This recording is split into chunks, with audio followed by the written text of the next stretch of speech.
Hello, everyone. It's Sunday evening. I hope that the losing of an hour isn't too hard on all of you. I live in Arizona. I don't have to deal with that shit.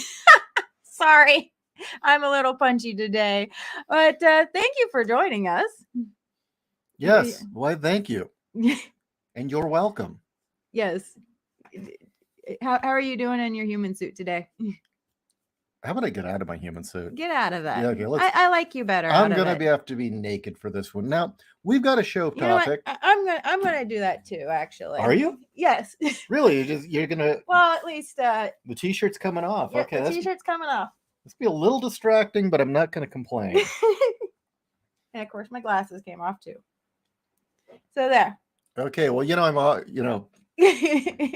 Yeah, this is going to be a tad distracting, but Should I put the shirt back no, on? no. Just put your hoodie back on. Okay. Well, actually, I was gonna take my hoodie off because I was getting a little hot, and I'm like, yeah. And then I figured to run with the bit. Okay. Well, anyway. You want the shirt back on? No. No, you go ahead. I like it. Okay. I just feel a little distracted and a bit grabby. Okay. Maybe a lot grabby. That's okay. That helps with the theme of today's show. So when it gets hot, are you going to be doing this more? Well, I'm definitely going to be wearing tank tops more. That's good. And if I can get up the effort to work my stomach muscles some more, I can start wearing midriffs. Oh, okay. Well, start working those stomach muscles more because that would be a good thing. Yes, most indeed. In fact, I want it to the point that where we can start getting this live on the air. I think that can be done.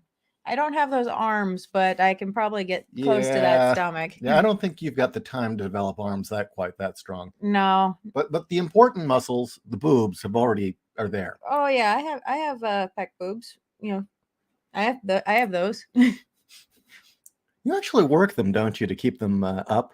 Yeah, I do flexing while watching TV. You do the boob flex to keep those muscles? Yeah, I do. To heft these mighty warheads? Well, it's gotten to the point now where I do it automatically when I get bored. Oh, is that why you can do it? Yeah. Or you can do the weird little boob dance jiggle thing? Yeah. Hi, everyone. Hello. So we can get this for real instead of...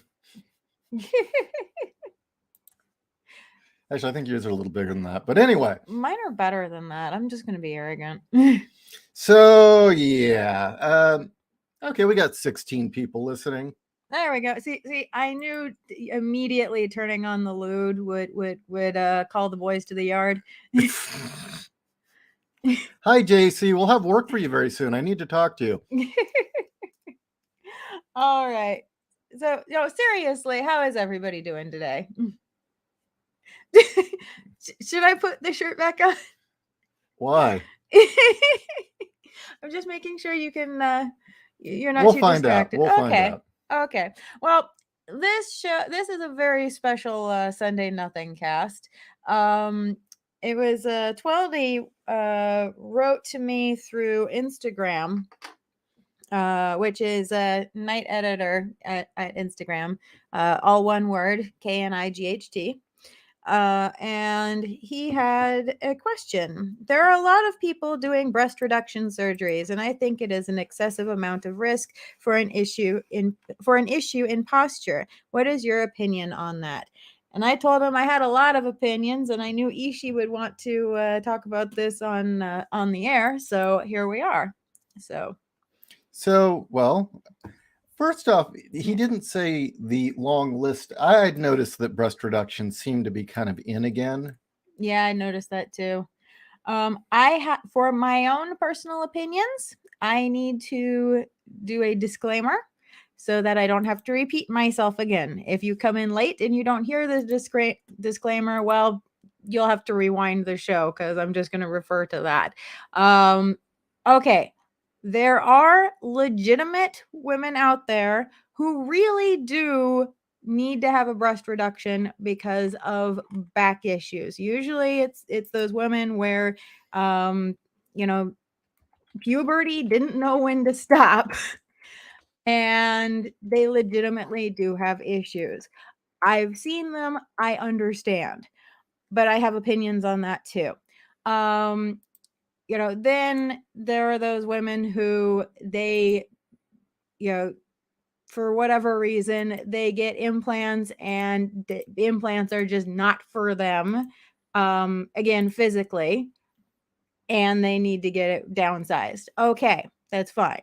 That's not who I'm talking about. So legitimate medical issues, or changed your mind, you decided you needed to downsize. Okay, that's fine. Done with my little mini covering my butt there. Okay, well, so for starters, there are instances in which you definitely need to go that route. Yes, there are legitimate reasons, and I understand that, and legitimate health reasons. I get that. Now we're going to bring up some pictures here. And hopefully we won't get booted off the air for it. But yeah, let me gather these up. But when did you first start seeing the trend where suddenly everyone's talking about, there seems to be this push to have chicks cut their tits off? About 12, 14 years ago. That was about when I saw it too. Really culminating in when a good friend of ours' sister, who is a beautiful girl, really she could have stood to lay off the cheeseburgers for a while, but otherwise, she was a beautiful girl, decided all of her problems stemmed from the fact that she had breasts, not big breasts, the fact that she had them at all. And she found herself a doctor to say, yes, that's exactly what it is, and you need to have them cut off. Yeah. And so you had this beautiful girl who had some beautiful D cups, and her beautiful D cups got mangled down to, like slightly over an A. And here's the thing. Why is it that a lot of women get breast reduction? They get breast reduction because they feel bad about themselves. And for some reason, they decide that they're going to attack their tits for it. they attack what makes them outwardly look female. Yeah.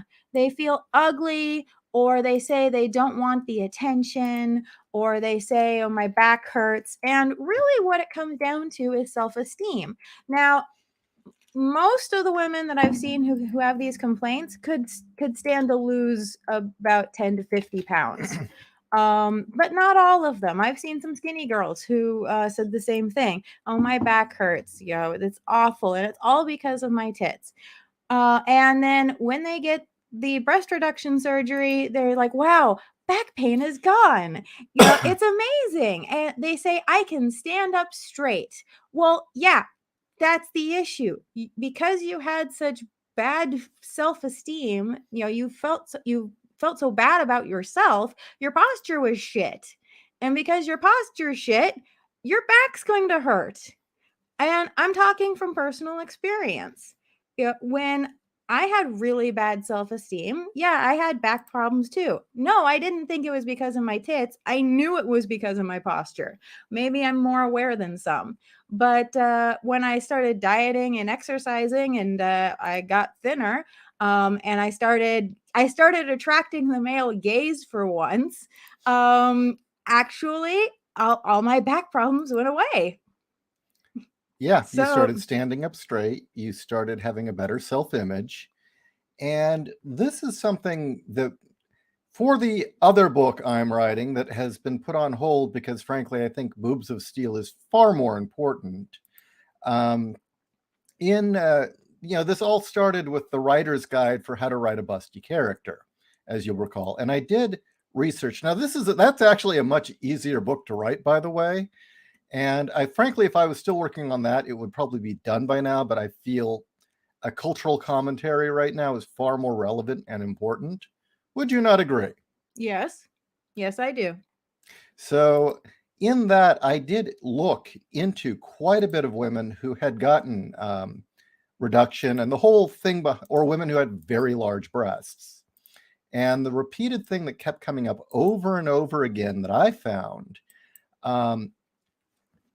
is a lot of them realized because they were shamed and made to feel like shit in high school or in general, they would start to hunch down. They would be embarrassed. They would think that the boobs were the source of their problem. And yeah, they would wear bras that didn't fit. They would wear concealing clothing and they'd hunch to hide. And it would actually cause severe back problems. Mm-hmm. So that's the first one. The other thing I noticed was other people who complained about back issues were women who got implants they should have never gotten. Yeah. And what was interesting is I even did research into women who, remember all those crazy stripper chicks or exotic dancers, I'm sorry, that would appear on Jerry Springer, who had the boobs that were like the size of globes. Yes. Across the board interviews with them, the ones who had big boobs to begin with and went bigger, none of them had back problems. The ones that had no tits to begin with and went ginormous, they all complained of back problems. Take it for what it is. But should we tell the story again about how we found out your correct size and how we started getting you bras that fit? Which story about that? That you'd finally had it because the horrible experiences buying bras, and so I figured I was going to solve the problem. Oh, sure. So when we were first together for a number of years, as a growing girl, Kat kept getting bigger and getting bras was very difficult. And shopping for bras for women who are busty is not an easy thing. It's nigh impossible. You know, the internet has made it a lot easier, but it was hell before the internet. And clerks don't make it any easier. No. Especially if they work for places like Victoria's Secret. Yeah. And often a lot of them would even go out of their way to try and make people feel like shit when they were buying this stuff, buying certain bras for certain sizes. And I think what was it finally when we went to Frederick's, you had it with the bitch who was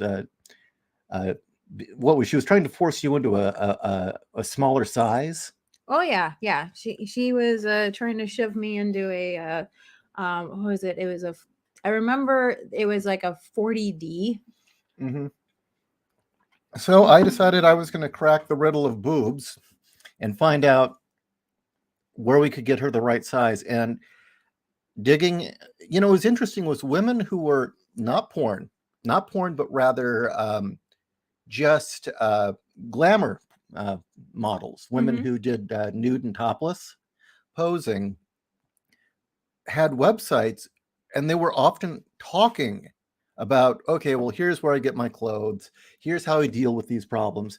And it was not what you would think. We think now of okay, someone who shows their tits on the internet is probably, it's all sex. No, like Lorna Morgan's site was almost exclusively just, oh, here's the movies I like. Oh, yeah, it's a real bitch getting clothing. This is where I shop. And she was giving advice to other women or guys who had girlfriends with big tits. Yeah. And that's where I came across most of the information about, Polish bras were the best. That the two main problems of back problems was usually a self-esteem and the wrong bra size. Mm-hmm. And so that was a large part of it. And once those two factors were dealt with, all of your issues went away entirely. Now for the shaming part. Let's just break down the back pain myth. Back pain is a complete fucking myth. Pretty much, yeah. For the purposes of this conversation, the vast majority of women who complain of back pain, it is due to two factors: self-esteem and weight. Sometimes both, sometimes one or the other. This is Melina Velba. She's a double M. I also believe she's 5'2", 5'3", 5'3". and she has no back problems. Yeah. I rest my case. No back problems. Now also look at her build. Mm-hmm. She can handle it. Now, the kind of girls that are getting reductions. Lady, boobs aren't your problem. No. Now, if you're thinking of leverage and, okay, first off, realize that a woman's center of gravity is her hips, not her shoulders. So therefore, the vast majority of weight tugging on you is not from the upper body. No, it's from the stomach. Right. And like our friend's sister, Mm-hmm. all she did was cut those off, and now she looked even worse. She looked like a pear. Yeah, she did. Or one of those Weeble toys. Yeah. And it's kind of weird how many women like this will get a reduction and think it's going to solve their problems, and they have back problems and their self-esteem's just as bad. Well, with our friend, if I remember correctly, within a year and a half, she was going back to the doctor because it didn't solve the back problems went away, but then they came back. So obviously there's something still wrong. It's like, well, yeah, you're still eating like, 1,000 calories a meal. I mean, that's what's wrong. You're not exercising. You're sitting in front of the TV all day. Yeah, exactly. Exercise is another thing that people have to do. Now, let's talk about someone who, let's see, is this the one? Yeah, okay, this is a point, for instance. This is not a breast reduction. Same breasts, just dressed differently. Mm-hmm. Okay. Oh, wait, did they not upload? Did it Which not? ones? All right, I'm going to have to grab a different picture. What are you looking for? I had grabbed a reference picture to make a point. Okay. And it didn't come up. Why don't you answer some questions while I find the image? Okay. Although I think you had, I saw in your searches the drawings, so I think they're safe because they're clinical. I hope it's not like we're monetized or anything. Yeah. Of how they make the incisions, and I think that those are important. Although some of those ones that I just saw where the scars are, that's good too. Let's see here. Oh, I can't scroll through. Oh, I'm sorry. No, it's okay. You get one first. Okay, so yeah, tit cutting. Okay, I'm out. I'm with you there. The only thing better than a booby stream is a booby stream with pictures. Well, we're gonna have pictures here.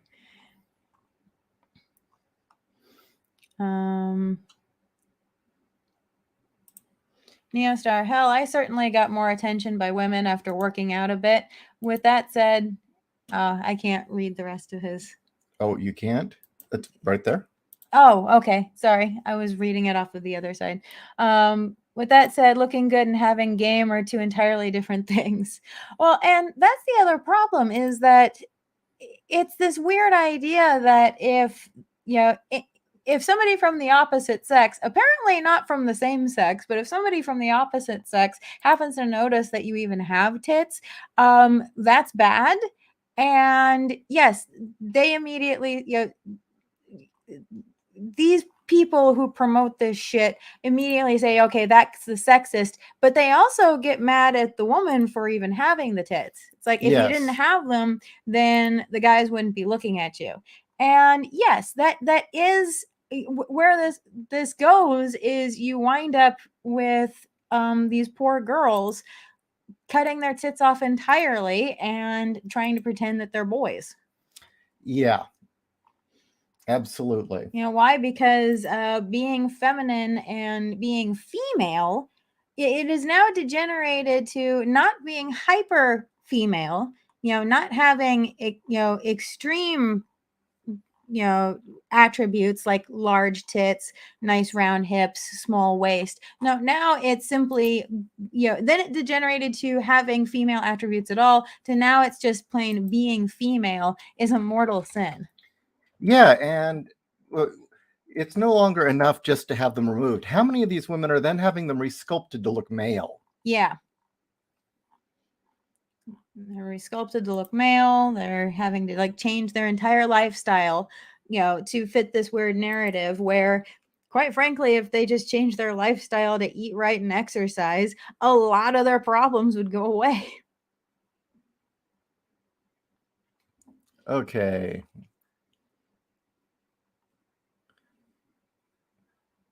Trying to find.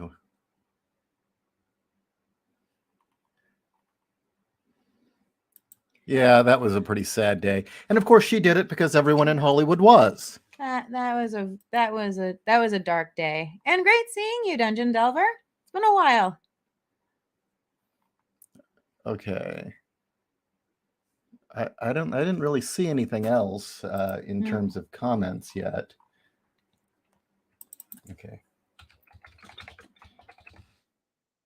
I'm wondering if the pictures I found won't save. Are you having trouble getting them to save? Yeah. But that picture was not breast reduction surgery.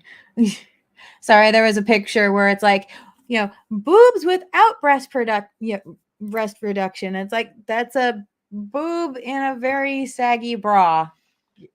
Okay, boobs with breast reduction. It's like those are the same tits, but in a bra that fits. But yeah, we'll get to the points where it really is not justified, or it was obvious the girl was shamed into it, which is thoroughly disgusting. But there was a picture of someone who really kind of did need it. And that's what I wanted to use an example.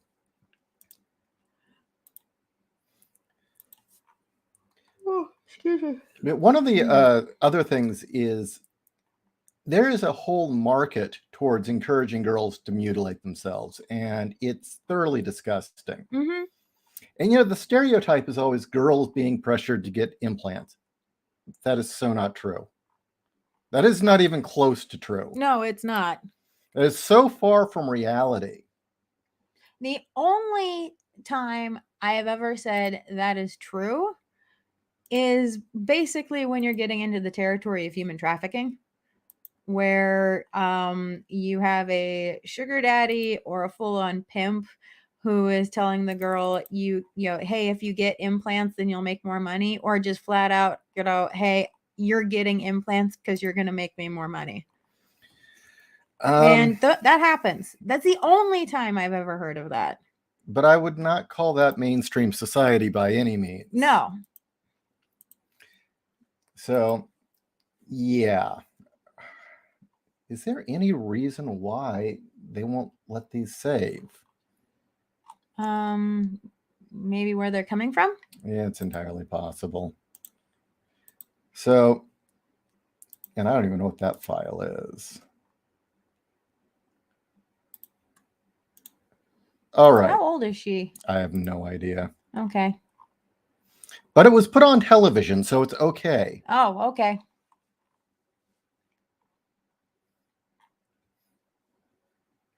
All right. So I think I found the images needed. And we'll get into the whole when push comes to shove, it's about an attack on being feminine. Yes. That's what this is all about. It's an attack on essentially women not being allowed to be women. Women, it's now an attack on an entire gender. True. And it's quite fascinating who's doing it. Yeah, it's other females, because that drive to eliminate the competition has gotten really stupid. Okay, let's bring up some examples of people who, okay, I understand. I get it.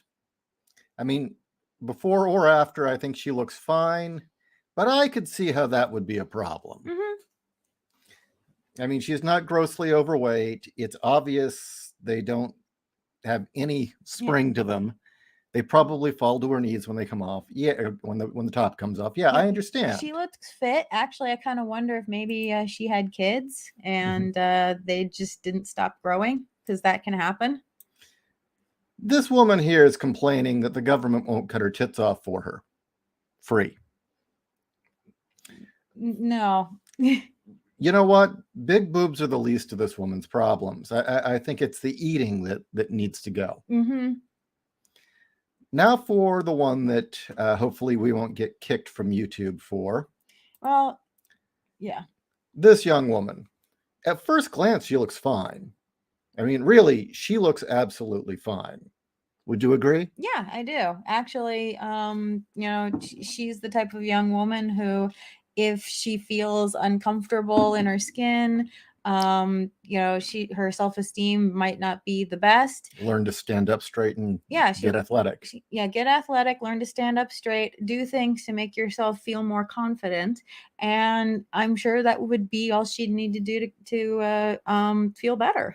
Now, this image is censored, so hopefully YouTube will not boot us for this, okay? This was on television. This is clinical. This is why she did get a reduction. I understand. Yeah. Now, there are two routes here, either a lift and implants, or just cut them off entirely. But yeah, that is totally understandable why you would want to remove that. That is probably very inconvenient and unsightly.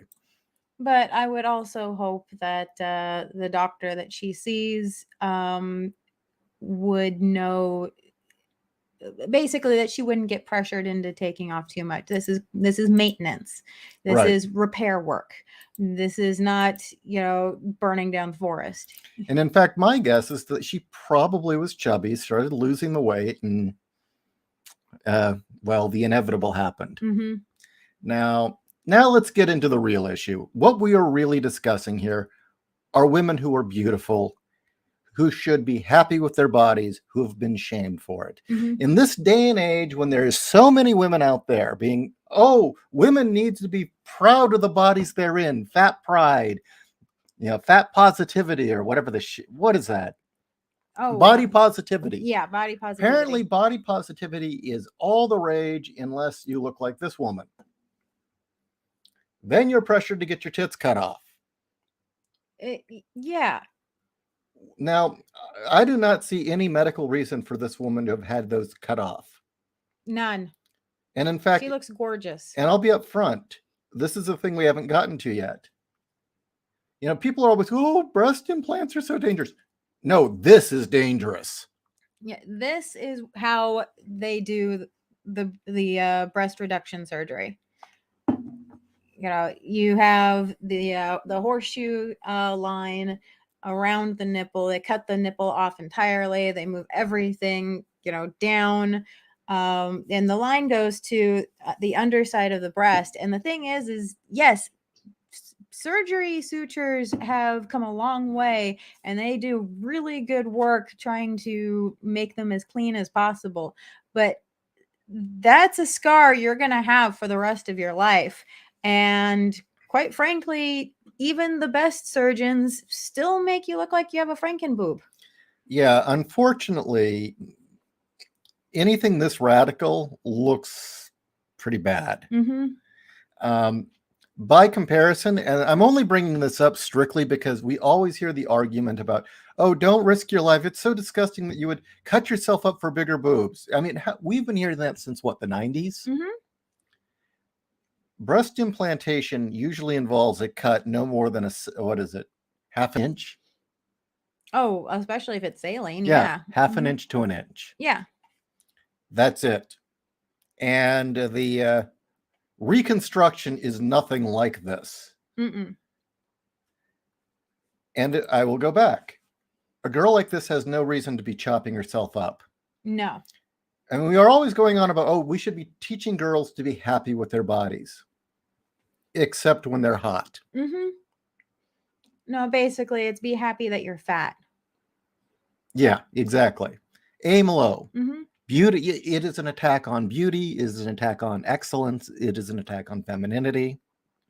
It's that simple. Mm-hmm. Why do these same people want to destroy all our myths? Because our heroes and heroines are all ideals. They're people who achieve, they do better, they're something to aspire to. Can't have that. Everybody should be a psychopath and a loser or a sociopath. And they're just fine the way they are. Now, just as an example, I want to read some headlines, or maybe Kat can, about just how fucked up the media is when it comes to boobs and the so-called we should be happy with ourselves. These were things that you're putting in Yeah. the companion book, right? Things only become more confusing when looking into reality for answers about big boobs. Over the last decade, the press has become increasingly obsessed with telling us that a big chest is not only ugly, but painful and dangerous. Will you read this? Okay. Headline 1. Breast is not best. 4 women speak of their agony at having big boobs. The Sun, August 2019. All I wanted was bigger boobs until I got them. 17 Magazine, April 2016. Woman fired for big distracting breasts. Fox News, May 2011. 25 reasons women hate big boobs. Healthsite.com, July 2015. Men who idealize large breasts are more likely hostile towards women. The Atlantic, March 2013. Emily Radziszkowski, am I reading that right? I'm going to think that Emily, Eastern European name, reveals people won't work with her because her boobs are too big. Sports Illustrated, 2018. Booby trap. Our massive boobs are man magnets, but make our lives hell. We're terrified they'll smother us while we sleep. Not shitting you, a real headline. I've never had that problem. The Sun, 2013. And last but not least, why reduction surgery may be your new best friend. Natural Beauty 2020. Yeah. Is there is something truly depraved about a website calling itself Natural Beauty that encourages girls to hack off their breasts. Yet this is what's being passed off as reality, passed off as the reality of life with bigger boobs. Now imagine trying to write a busty. Okay, anyway. So the natural assumption would be as life as an endowed woman is one of agony, hardship, and abject terror. Well, you have shit like Natural Beauty and 17 Magazine telling, specifically young girls and, older women who, again, have shit for self-esteem and are looking for anybody to give them answers or to tell them it's not their fault. Filling their heads with this shit of, oh, it's just a simple use of the knife. That's all you need is the knife, and that all your problems will go away. I remember them saying something similar like that all through the 90s, but it was drugs. All you need are pills. All you need is a psychiatrist to prescribe you drugs, and all of your problems will go away. That's all that you need, is to have a good psychiatrist to give you good drugs, and all your cares will go away. And do you know how many people I knew who bought into that shit? I'd say 90% of the adults that were in my life. Like your stepdad? Him, my mom, all of the people that my mom saw, that my mom was hanging out with in like the Sierra Club in the 90s. Just everybody I knew pretty much. The only person who didn't fit that was my dad. But almost every adult that I knew was buying into the idea of, oh, all I need is drugs. And I also remember in the 90s, them starting to buy into this thing of, well, surgery will fix your problem. Surgery will fix everything. Yeah. And especially when Botox hit. Yeah, that's another thing. Why is it, you're constantly hearing about, oh, don't get your boobs done. Don't get boob jobs. It's horrible. You should accept your body. Oh, we're all going out for Botox. Yeah. Or another one. Let's bring up another one. And I'm just bringing this up by comparison. That boobs are stigmatized because what it is it indicates femininity. Mm-hmm. That's why it's an issue. And a breast enhancement is an enhancing of a woman's femininity. The war is on beauty and femininity. Mm-hmm. A far more dangerous surgery, liposuction, will kill you. Yeah, liposuction will kill you.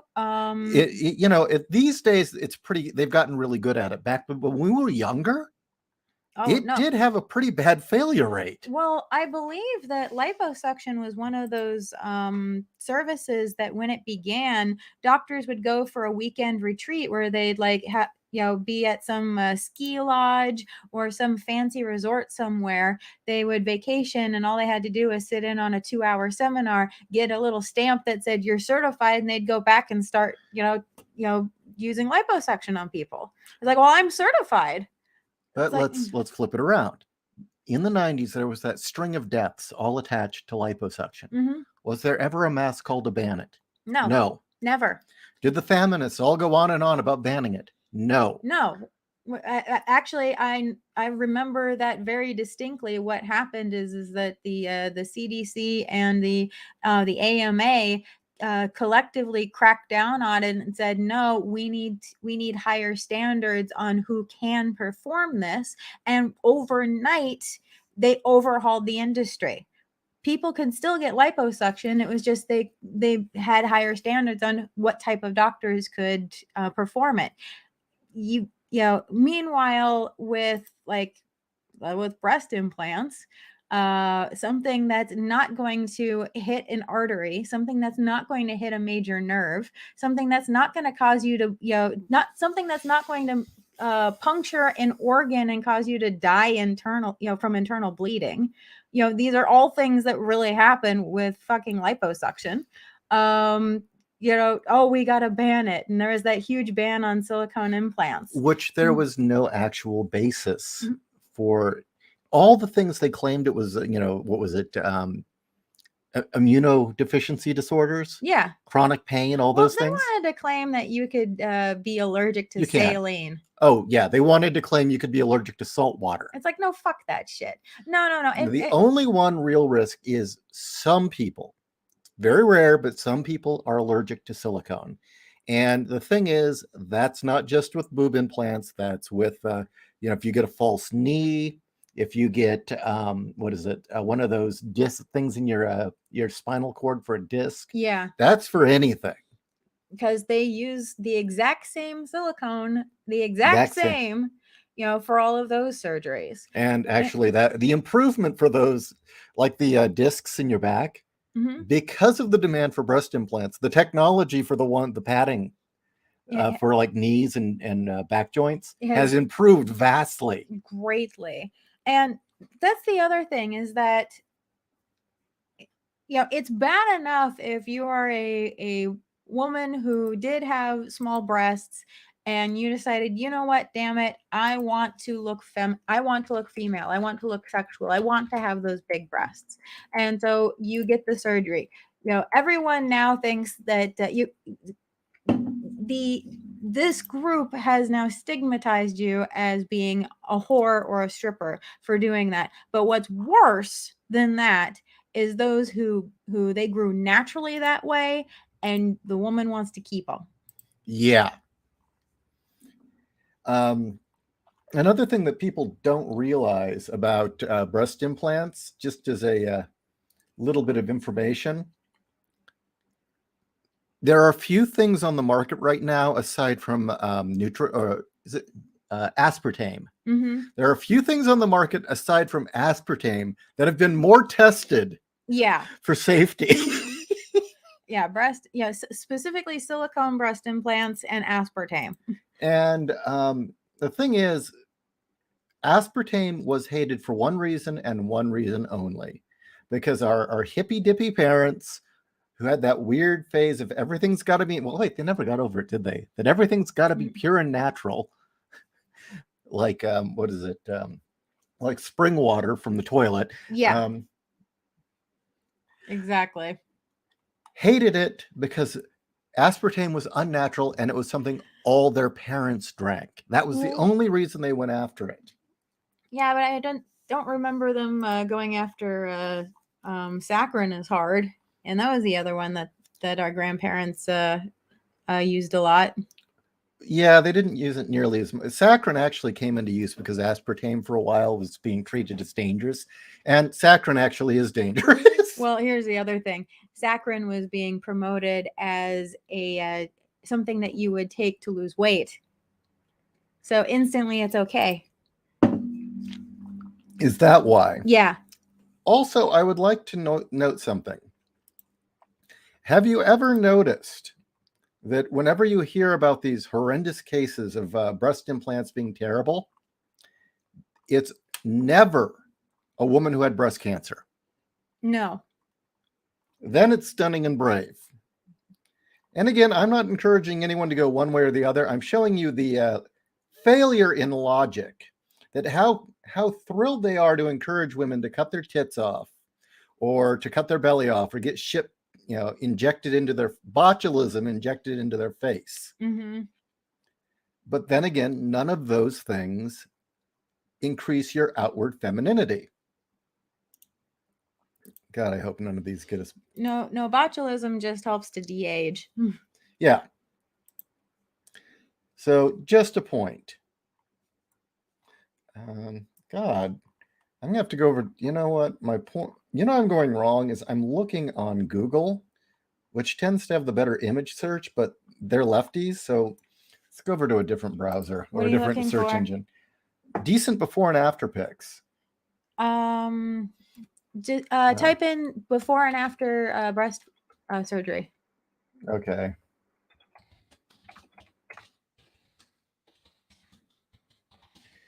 But really, again, it all comes back to an attack on being feminine.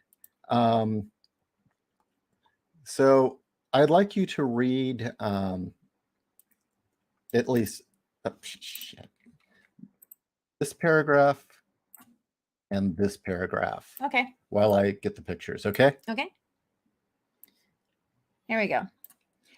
This is from Ishii's supplemental book for Jugs. For Jug. Yeah, he's calling it Jugs.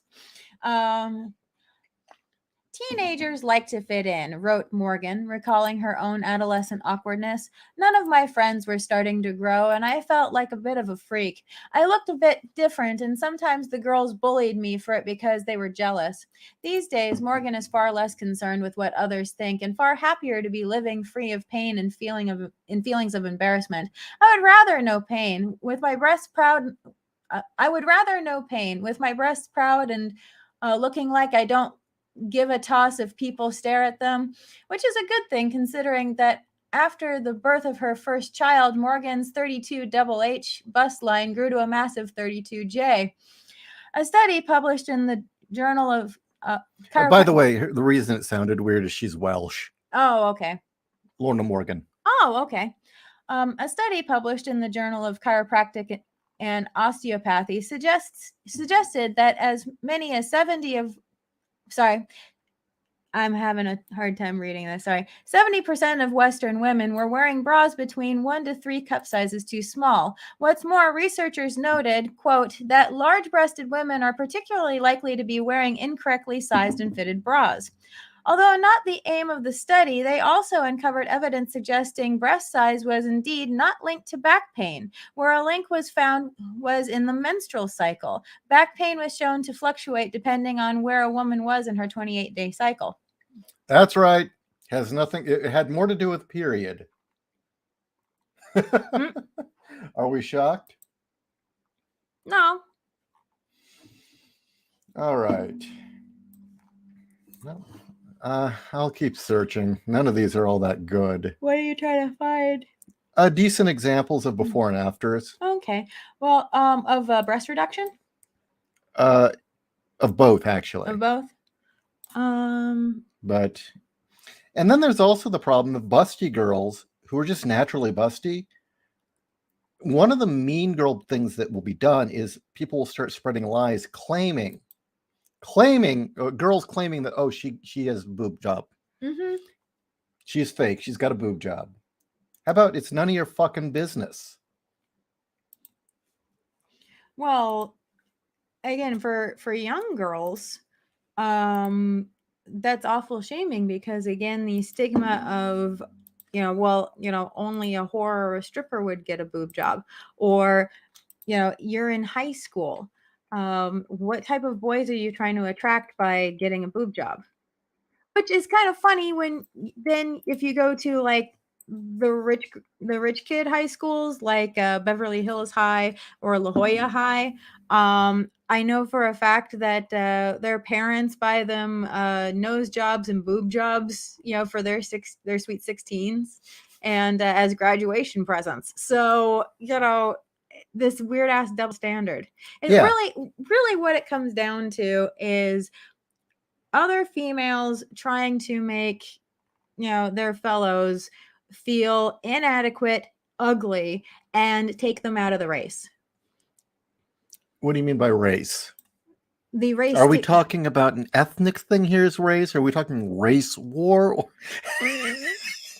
Well, if they pump enough hormones in them so that they're no longer ovulating, yeah, they are being taken out of the actual ethnic race because they can't breed anymore.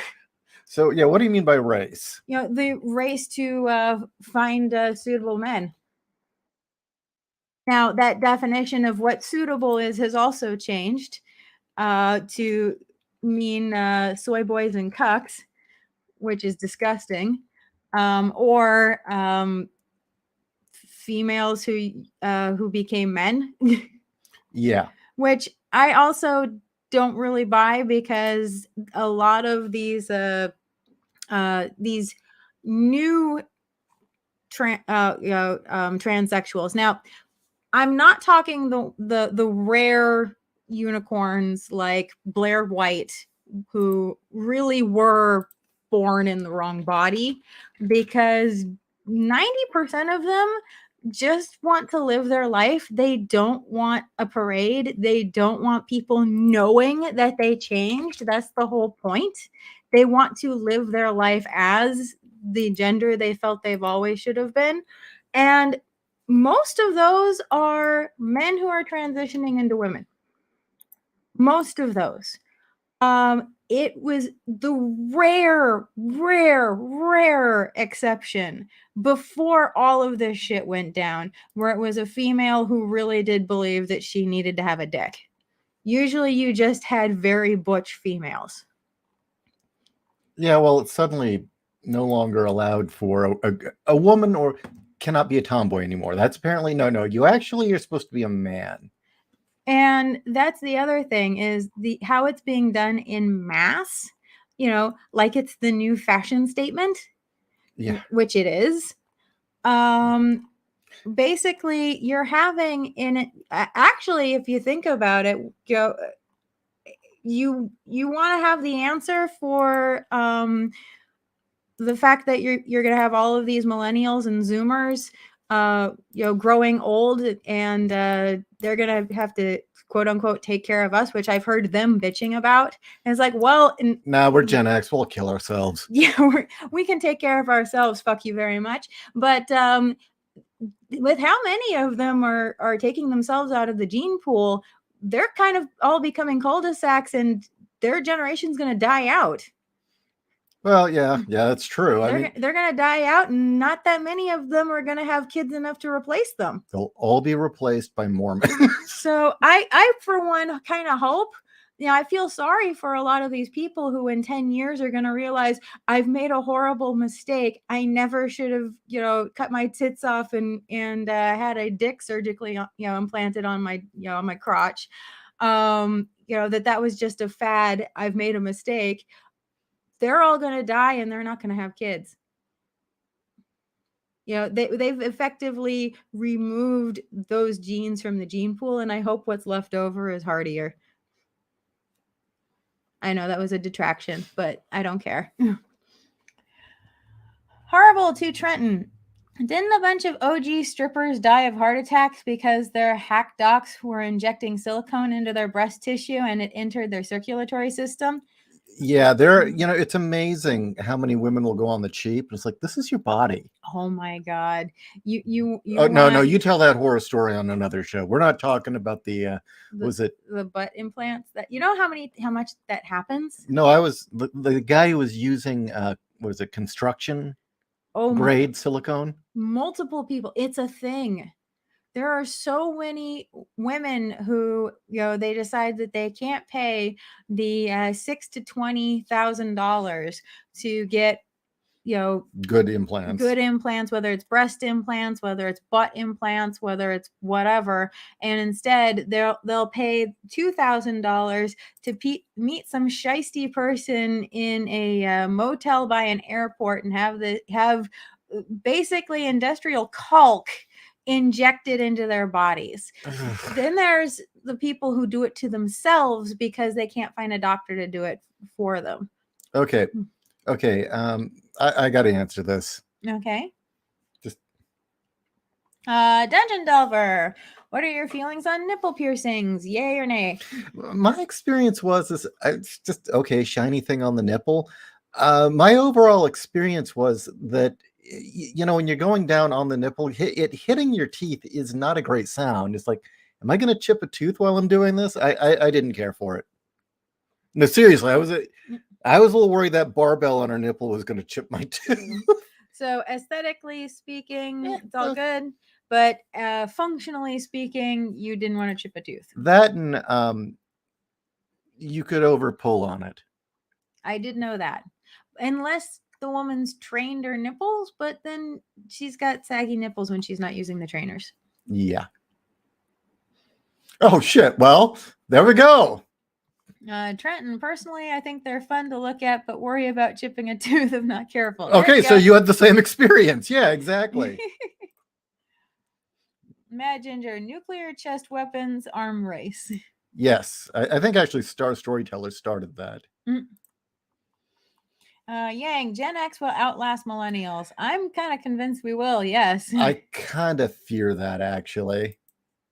I fear that because this is grim. I'm real sorry. A lot of the millennials, due to all this weird gender shit, are killing themselves, which I think is just fucking criminal that's happening. Yeah. And second, HRT shortens your lifespan. It increases your risks for cancer and all sorts of other things. So, and then all the bad eating habits. Yeah. All the soy. Oh, the soy, being proud to be 400 pounds. Yeah. Underworld, feminists and the woke recognized that men are the superior gender. That's why women are trying to become men and then pushing for men to become women. That's a confused thought, but okay.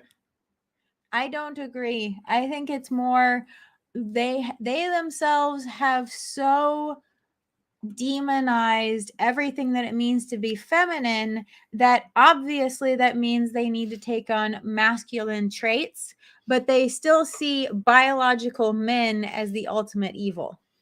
If you look through history and you really take a look at the suffragists and which then led to the feminist movement, they were at war with biology. From the earliest days, they saw motherhood as bad. They saw it as a shackle and a ball and chain around their ankle, and it had to be done away with. They despised biology and reality itself, and that never went. And that just kept getting worse and worse and worse to the point they just hate womanhood. They hate women. They devalue all the things that women do. Female accomplishments don't mean fuck all in their eyes. It doesn't matter if a woman does something great unless it's in a sphere of masculinity. If a mom, for instance, raises 4 kids who all turn out to be healthy, upstanding citizens who are intelligent and lead great lives, that doesn't mean fuck all to a feminist. No, why would it? But if that same woman were just to instead be barren, not marry anyone, and make $1 million at a corporation, they're a great woman. I mean, what's wrong with this picture?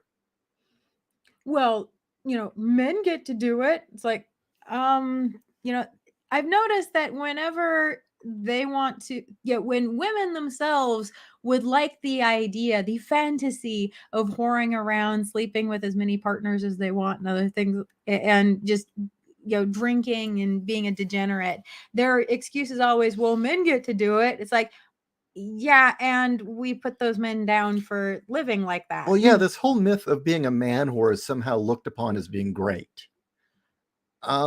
Maybe this was something among the boomers. I don't know. Maybe amongst the lefty boomers, that was considered a cool thing. But from what I can tell from history, that certainly wasn't looked upon well in the Victorian era. A gentleman who was a man whore? Oh, a gentleman? No. No, you were shit if you did that. How about the Edwardian? No. Exactly. In the Edwardian era, you were a shitbag if you did that. Mm-hmm. How about Christianity?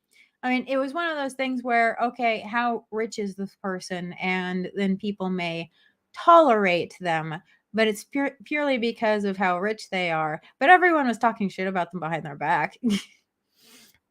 In Christianity, is being a man whore applauded? No.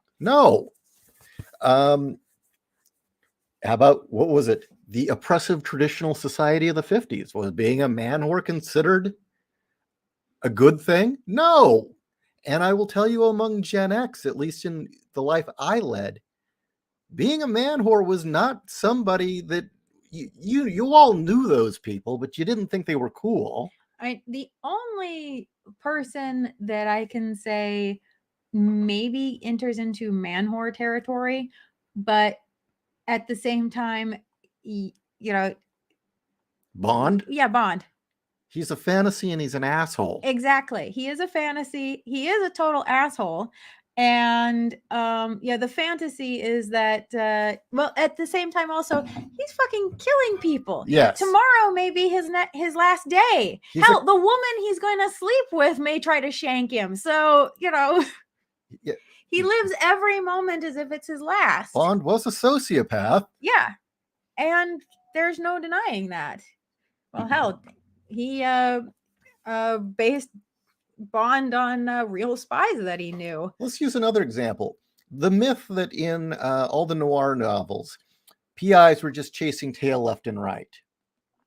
That was Humphrey Bogart. Mm-hmm. That was not noir. No. That was Humphrey Bogart. It was him specifically. Right. The Marlowe novels, of the books especially. Oh. No. Actually, he had standards. Marlowe was incredibly celibate. Well, he wasn't celibate, but he had standards. Well, that scene in The Big Sleep. Yeah. But at the same time, he was hot for the older sister. True. But she was an accomplished woman. Mm-hmm. Yeah, and he had respect for her first. And eventually he hooks up with her even more responsible older sister. Mm-hmm. So, and marries her. Yeah. No, that really, the idea that the detectives were bedding people down left and right was a creation of Hollywood for the most part. Mm-hmm. The books were not like that. And I'll even go so far as to say that it was primarily the Bogart films because that was Bogart's image. Mm-hmm. Fucking communist. I'm being honest. I know. Fucking communist. I know. Him and Bacall. Yeah. You know who wasn't a communist? Broke my heart when I found out. But yeah. You know who wasn't a communist? Who? Mitchum. No. Mitchum was a man. Mitchum went to prison. Yeah, Mitchum. No, jail. Jail, not prison. Jail. On drug charges. Mitchum also had no fucks to give. Yeah. And he'd argue with the director if he didn't think the character was reading true enough. So really, the whole thing is it comes down to shaming. Mm-hmm. And there is a war against femininity. And why do I rip Bogart for being a commie? Because in writing Boobs of Steel, and when it is released, you will see this again and again and again. Anytime there is an attack on femininity, tends to be Marxists. Anytime one of our beloved heroes or heroines is destroyed, tends to be a Marxist who's holding the sledgehammer. It just keeps happening. Frederick Wortham, who got all the comics banned in the in the 1950s. He's always portrayed as being some sort of fundamentalist Christian. No, he was a Jewish professor and a lawyer. The guy was a fucking Marxist and a proud Marxist. He was going to defend, Julius and Ethel Rosenberg as a character witness. So now you're cold. Now I'm cold. In the 70s, all the attacks on the Wonder Woman show, and you know how we always see that picture of Ms. Magazine with Wonder Woman on the cover? Mm-hmm. Using a superhero and an ideal to symbolize the feminist movement divided the movement permanently. But you had people who... That was the split between the feminists that everyone seems to remember and the radicals who took over. Mm-hmm. Was that moment. Literally split feminism.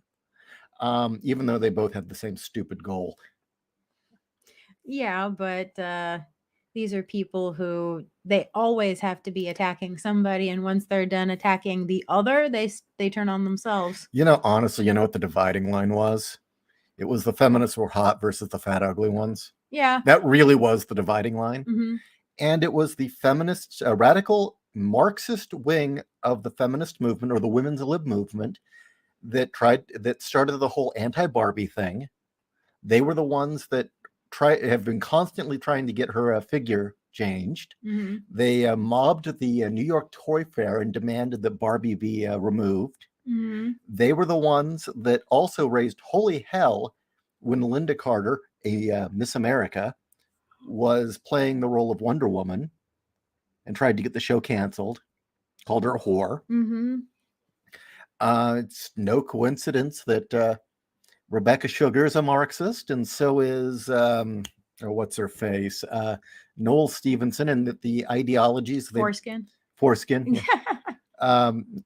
I don't know if Foreskin's a Marxist, but the whole trans ideology Mm-hmm. roots back in a feminist thinker named Beauvoir, who basically transposed Marxism to gender. It all goes back to that. Marxism is a fucking poison. Yeah.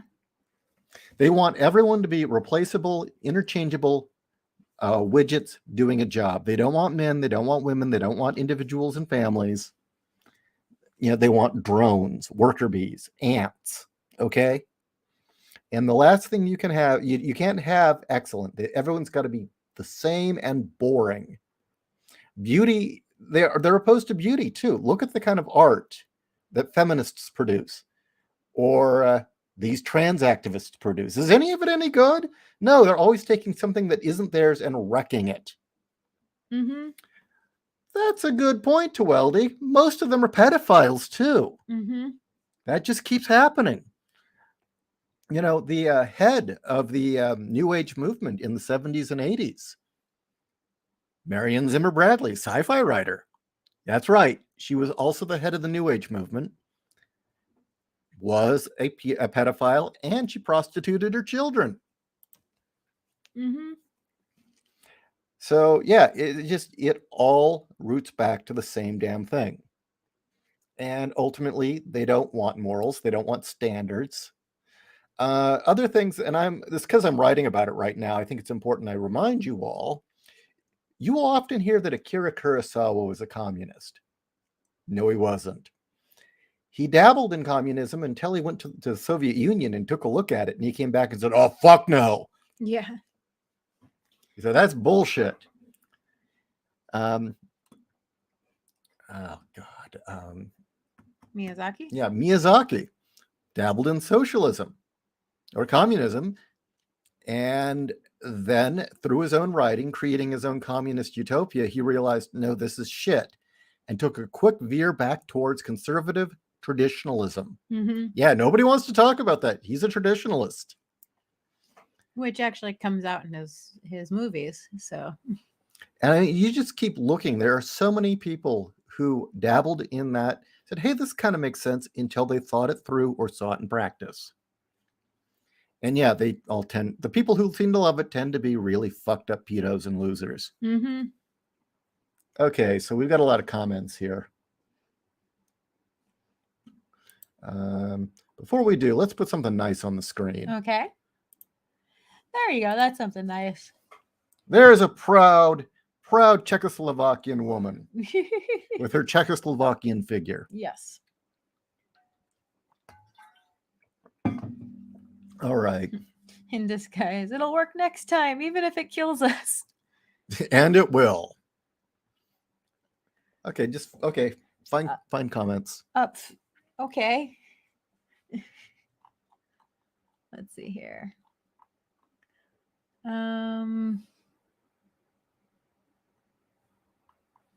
Let's see here. Honestly, In Disguise, I think they're aiming for 3 billion. One? This one? Okay. I'll be honest with you. I think they're aiming for 3 billion. Stop noticing patterns. It's forbidden. Yeah. Thinking's forbidden, actually, in the Marxist circles. They want drones who obey. Let's see. Yeah. That even back then, the anti-Playboy movement, even the feminists in the company were just creepy and perverts. And I saw with the exception of Camille Paglia. She crazy, but cool. And somebody was bringing him up earlier. Yes, Hugh Hefner is a man whore. And yes, you can say all you want about him being a man whore. But, yes, I am going to say this, but the women that live at his mansion with him, he pays them. They know what their duties are. They know the rules. It's a job. They're whores. It's a job. It's a transaction. There's a contract. They're overglorified prostitutes. And you know what? He's, richer than fuck. So sure, if he can afford the honeys that he wants, and there are honeys out there who are consenting adults who are willing to do it, sure. I actually never liked Hugh Hefner. He always struck me as kind of creepy. Yeah, he is creepy. He struck me as really creepy and juvenile. But I can respect the man because I have seen him talk about his company, about what he built, and he's never tried to pretend it's anything other than what it is, or what it was, I should say. His daughters turned it into something else. The Nazis were communist. They were. Well, they were socialist, but... down to the fact that they were a labor movement. And prior to the Nazis, Hitler was a member of the leading socialist party. Neostar,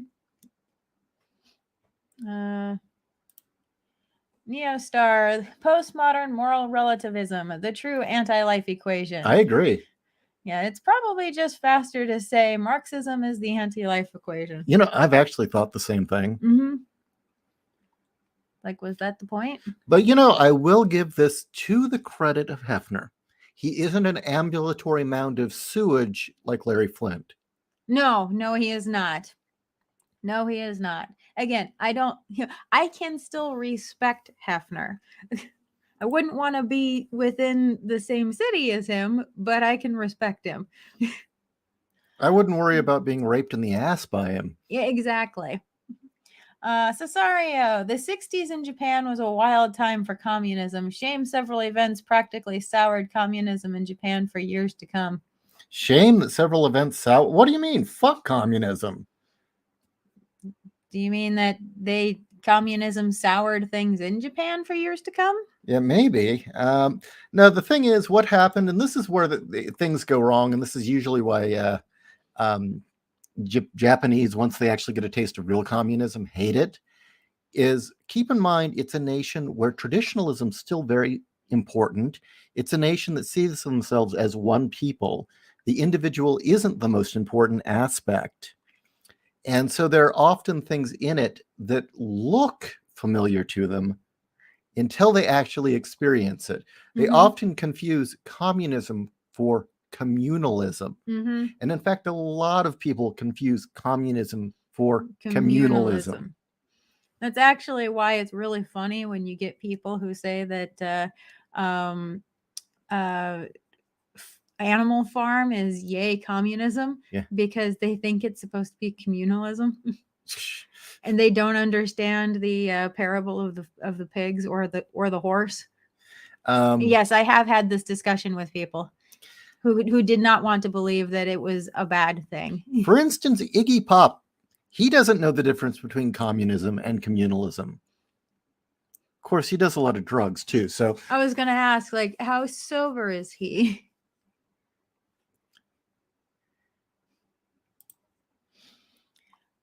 Oh, and Miyazaki is the guy who's an environmentalist, isn't Marxist. That's the first. That's a first. Usually, the nature hippies are also communists.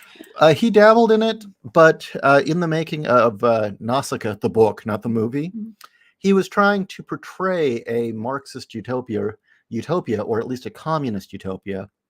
And in writing his own world, he came to the conclusion that it was a dystopian nightmare, and that what he was writing was communal, not communist, and it was traditional.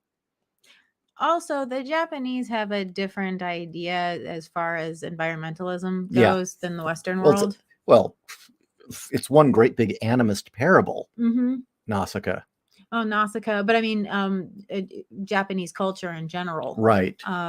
In general, they have a different view of, it's our responsibility to take care of the planet, that you can go ahead and use the resources, but you have to be, again, responsible about it. You don't, and in general, you don't want to make a mess. So I really wouldn't call it, quote, environmentalism, because that's usually like spiking trees and, pumping oil is bad. Yeah. Undead Quinn, I've seen them destroy media, and always are Marxism. Yeah, it's always the Marxists. And for those who on the comment here about the Greens in Germany, the Green Party is an outgrowth of the Nazi Party. It really is. And Hitler was a big time environmentalist. I did know that. His favorite film was Bambi. Wasn't he a vegetarian? Yes, he was. So that's right. That is right. The biggest anti-Semite in all history, the biggest murderer in all of Jews in all history, was in fact a communist, vegetarian, Jewish man. Yeah. who loved the environment. Yes. And Bambi. He loved Bambi. It's quite an interesting. It's really weird when you think about it. I mean, at least with Stalin, he was a manly man. He was a nightmarish terror, but yeah, but he wasn't a wussy. He was not a wussy.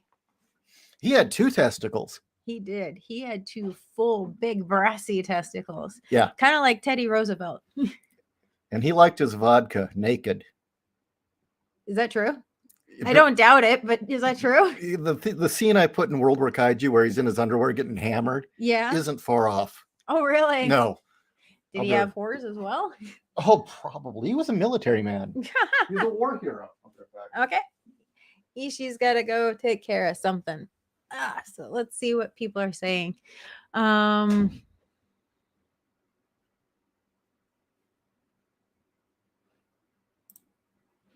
Totally. As a person who saw real communism, people keep saying it's good, and they piss me off so much. Oh God, I'm so sorry, Twelly. I don't remember where it is you're from, but no, I'm with you on that. I had a client this week who went on this absolute tirade because she as a child immigrated from Cuba. She had to flee Castro, and she was screaming her head off about how she hates all these people saying, oh, communism's the greatest thing in the world. And she came to this country for a reason, and that was to get away from the communists. She said some other choice words too, but I'm not going to repeat them here. But yeah, like I don't get people who support communism. I keep coming back to in Alice Shrugged, the one of the factories that they go and visit, where they've created their own commune, very similar to what was mentioned in Monty Python and the Holy Grail, where Yeah. Oh, they're all supposed to take turns doing these different jobs, and it's slowly dwindling to the hard workers are getting worked to death, and the other people are playing sick, but they're all getting the same benefits. And let me tell you, a rack like that would not be possible under communism. No. Well, she's well fed. Yeah, exactly. No, Tweldy was saying that he's seen real communism. Yeah. Okay, let's see what else we got here. There's also been leaders who's Okay.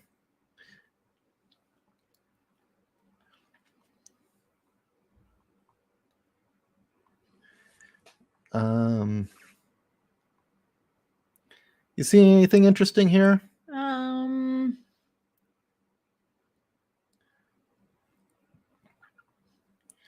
I'm sure there is. 12D. The communists and socialists are the same evil Marxist demonic. You know, yeah, I have to say that Marx started the most disgusting, destructive religion ever created, Mm-hmm. and it is a religion. It's the worship of the state.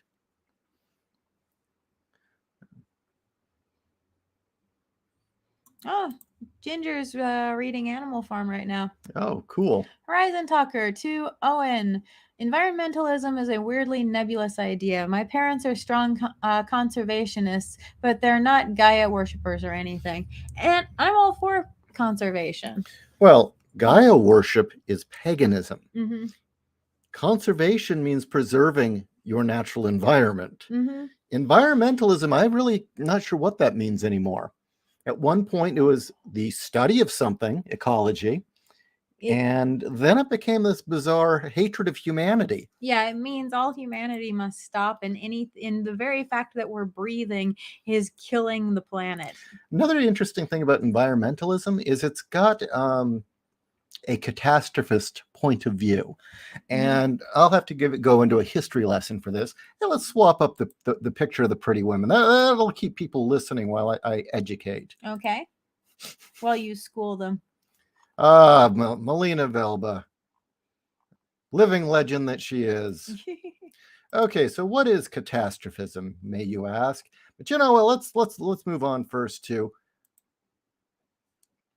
a busty Japanese woman. How about that? Who's got some badonkadonk there? Mm-hmm. Oh, there's something to be said about MILF Japanese women. Yeah. Catastrophism was a point of view that continued all the way till about the 1950s. I can't say when it first began, but it was the original notion of how the world geographically changed and formed. Prior to the notion of continental drift, there was the idea that the Earth never changed, that everything on it was as God put it on the Earth, and that geometric formation, or not geometric, geographic formations like mountains, oceans, peninsulas, all those things, geometric, Jesus, I'm not even drunk right now. Geographic formations were all based on catastrophes, be it an asteroid, the Great Flood, earthquakes, volcanoes. All these things are what changed the shape of the Earth. And that between epochs, everything was exactly the same as God put it until God deemed a catastrophe. And that did not stop until the 50s when continental drift pretty much turned it all on its head and said, no, the Earth is an ever-changing environment. That was a coup, which honestly, the environmentalists never quite got over, and that a lot of old world thinkers never quite left. There was this thinking, and I don't know if it came out of the Victorian era or medieval sciences, but there was this whole notion, it's an outgrowth of creationism, really, which was the idea God created the Earth, it will always stay that way, unless he wants to change it. And that thinking never went away. And with the removal of God, with the indication that the earth is a constantly changing environment, those who could not embrace that thinking, strangely enough, mostly lefties, embraced a new form of catastrophism. And that new form of catastrophism is seen in modern environmentalism, which is convinced the earth has always been just like this and humans have done everything wrong. If we just remove the humans, it would all go back to normal. Mm-hmm. Never wanting to admit that this is a constantly fluctuating and changing system. That's what it is. So this weird idea that if you just got the humans off the earth, everything would be back to the way that Mother Earth wanted it to be, is just going all the way back to that creationist thinking. They've just removed Christianity from the equation and replaced earth worship. And the sad thing is that, at least unlike earth worship or modern earth worship, Christianity has an underlying moral foundation that has some value to it, Mm-hmm. such as redemption and forgiveness. There is no moral foundation to earth worship or modern earth worship, just like there's no moral foundation to, say, Marxism, which is why they go hand in hand so often. Here we go. Here's another lovely Japanese woman with badonkadonk. I think she's mixed. But nothing is better than Ua Sonnet. No, she's amazing. The goddess herself. Yes. A woman who can actually put Linda Carter to shame. Okay. Wolf, so spiking trees, isn't that a bit hypocritical towards environmentalists? You'd think that, but they do it anyway. Have you ever found a morally consistent environmentalist? Everyone that I've asked, why isn't spiking trees bad for the tree? They say, yes, but it's worse if that tree's cut down. It's like, but you're still hurting the tree. Also, it's hilarious when you get some of these people, especially if they're like vegetarian or vegan inclined, where you bring up to them the fact that it has been scientifically proven that plants scream, especially they feel pain and they will scream when they experience pain. They don't want to hear it. Everything has a stimulus and response. Yeah, I mean, right down to the fact that there are trees that give out the flight or fight sound, trying to tell the other trees, there's danger here. You better try to get away.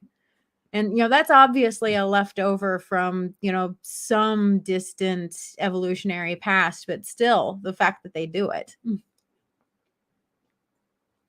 Wow.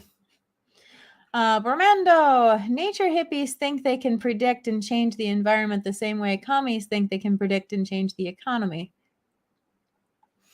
Yeah, exactly. And they also believe that an autistic 16-year-old girl who's insane can make environmental and economic policy.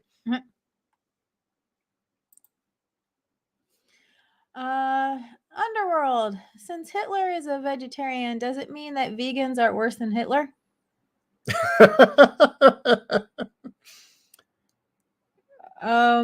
Frankly, I think if veganism had existed, Hitler would have been one. He was a hipster like that. Horrible. Stalin and Hitler both loved cowboy films. They should have got together with Piludsky. Sorry. Got hammered, had a fight night, and worked it out. Look. No. Hitler would not have survived a fight. No. That guy, that little puny midget, Stalin would have fucking broke him in half. He would have. If it was up to the leaders themselves to duke it out, yeah. I mean, Stalin, one of the reasons he was so goddamn scary is he's one of those few leaders out there who really was more than capable of handling himself in combat. Mm-hmm. He was a war hero. He'd killed lots of people with his own bare hands. No, Stalin was scary in many ways. Yeah, there was a reason that Mao was terrified of him. Mm-hmm. Mainly because Mao was a pudgy little fat guy too. Yeah. Well, that and as much as Mao, Mao was good at manipulating people, but Mao wasn't necessarily really smart. Stalin was. And Mao learned very quickly he couldn't manipulate Stalin. But Stalin knew how to pull his strings, and Mao knew it. Yeah.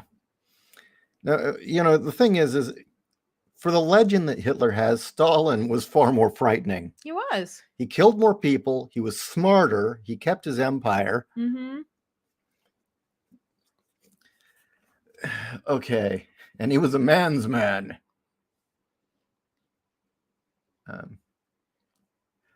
Okay. Oh, God. Shit. Oh, Pol Pot, let me tell you, a guy that made Mao and Stalin look like spree killers. Yeah. Yeah.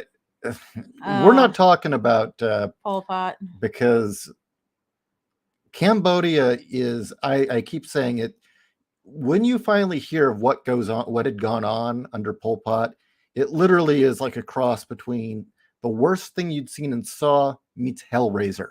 Yeah. Okay, it was that bad.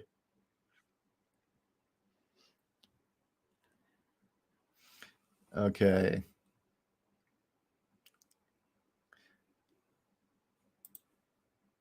You know what? It was a little worse than that. Not only was an incel who never worked a day in his life, Karl Marx was essentially pissed off at Daddy. Mm-hmm. Daddy was, I believe he was a successful orchard owner and rabbi. So he had ran off to college and he was essentially a hobbyist journalist. Wow, this sounds familiar, doesn't it? What, Mao? No. How many of these pricks are journalists? Mao. Hobbyist journalists, not even real ones. Mao. Right. Yeah, Mao. And essentially, this is my own theory. Apparently, what got him going on the rich was when he hit the point where Dad wouldn't give him money anymore. Mm-hmm. And he was just pissed off. Well, why won't Dad give me money? And he cooked up this stupid ass philosophy that basically called for the extermination of, well, Judaism. That's very interesting. No one seems to talk about that in Marxism.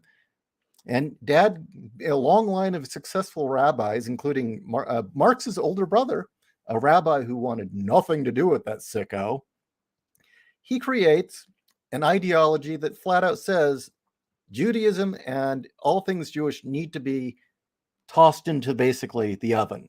Mm-hmm. He does. It's in there. And then creates an entire philosophy that's based on, I should get free shit. Yeah. I swear Marx had massive daddy issues. Dad and older brother were very successful, pillars of their community, and he was pissed. I think that's really what it comes down to. He was a spoiled rich kid with influenza, or not influenza, affluenza. Yeah. And ends up cooking the most destructive religion ever created. Mm-hmm. And interestingly, Mao wasn't all that much different. Mao was almost exactly the same thing. The only difference was Mao actually led a country. Well, no, he was number one son. He was the firstborn son of a very rich bureaucrat, basically, and who was the governor of a province. And so as the firstborn son, his dad had a lot of expectations of him, and mainly it was, you're going to get an education, you're going to work your ass off, you're going to be good at what you do, and you're going to marry a good woman, and you're going to lead a respectable life. All of his other siblings did that. But Mao didn't want to. He ran off to college and conned all this money out of Dad. Oh, just like Marx did. And when Dad wouldn't give him money anymore, then that's when he got into journalism. And another thing that both Mao and Marx had in common was, in their youth, they'd write these stories about them essentially destroying civilization and essentially being these great conquerors that had killed all these people. Well, I don't know about Mao publishing those things, but he didn't publish them. He wrote them. Yeah, he did write them. Same thing with Marx. He wrote all these really bizarre, murderous fantasies of destroying the planet and bringing humanity to its knees. And well, he and Madame Mao, his third wife or his fourth wife, certainly wanted to do that together. Yeah. And we're hell bent on doing that. Okay. Eloise, someday you got to make a list of all the sci-fi and fantasy authors to avoid. Marion Zimmer Bradley. Yeah. John Scalzi. Honestly, I think it's just easier to make a list of, who to read? Yeah, who to read. Everyone in Pulp Rev.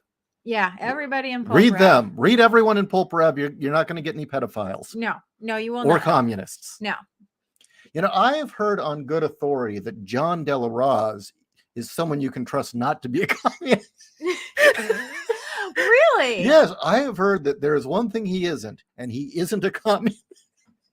That is fascinating. And he's in sci-fi, you say? Yeah, and he's happily married to a woman. A biological woman? Yes, with real woman parts. She's got breasts and everything? Yeah. Unlike Liam. Unlike well, he's got breasts. Yeah, actually does. Yeah, okay. Who to avoid? Well, see, that's kind of a mixed feeling. I mean, do you want to avoid them on the level of not giving them money, or you just don't want that in your brain? Because there is something to be said about looking into the heads of these people. One of the reasons to read fiction is to understand. Well, honestly, that's why I said it's probably easier to just say who to read, because these are good stories. I would never say never read so and so. It's just, if you do, this is what you're going to be in for. I mean, totally. You want to look into the fucked up mind of a psychotic feminist. Totally read as Marion Zimmer Bradley. I just don't endorse giving her money. So, I mean, I've read Oath of the Renunciates. That is a fuck show. Okay, here's a change of pace. Whoa, who the fuck's that? I have no idea. Damn. You could dress up like that for me, don't you think? I would probably wear New Rocks, not stilettos. You don't like stilettos. No. I want to be firm on the ground. But there is a few other things to keep in mind if you're going to read or avoid. For instance, reading The Caves of Steel by Isaac Asimov is very interesting because you read it and it comes across as a dystopia until you realize that's what he thinks an ideal society should be for us proles. Well, it was really odd. He's a commie, by the way. Reading Caves of Steel, and the first time, because I read it 3 times, and the first time I read it, it's just straight through earthers and spacers, and the spacers really aren't that bad, and hey, maybe Earth should start traveling the stars again. Hey, this is a great idea. I am all for this idea, especially because living in these quote caves of steel, this weird dystopian world where everybody's living in gulags, not gulags, anthills, is what the Earth has been reduced to. And then the second time I read it, I caught something. And that is the main character, Elijah Bailey. And I'm not giving anything away. This happens within the first act. So it's not a big reveal at the end. Elijah Bailey had to be chemically induced into mind control in order to come to the conclusion of, going back into space is a good idea. And the spacers aren't bad people. And it's like, it just suddenly I'm like, I don't know what to think anymore. And I swear, apparently both Arthur C. Clarke and Asimov were pals with the World Economic Forum. Mm-hmm. I swear a lot of their ideas came from Caves of Steel. Because apparently that's what he thought would be a good idea. And that every decision would be made by computers. No, and that's really developed in all of his short stories that became I, Robot, right down to the fact that there are 4 central robots, or 4 central computers that run the world, and it governs everything from food production to employment to housing. These 4 computers run everything, and nobody questions it. Everybody thinks, oh, it's a human that must be at the helm, and that's why everything's running smoothly. But it's really the robots, and nobody's going to tell humanity because humanity doesn't want to know that it's robots that are controlling their lives. I'm like, and you're okay with this? You think this is a good idea? Yeah, he did. That's what he thought was bad. He thought robots were more noble and better than people. I mean, I read that story and I'm like, this is a horror story. This is awful. And then I realized, no, he thinks it's great. It's like, no.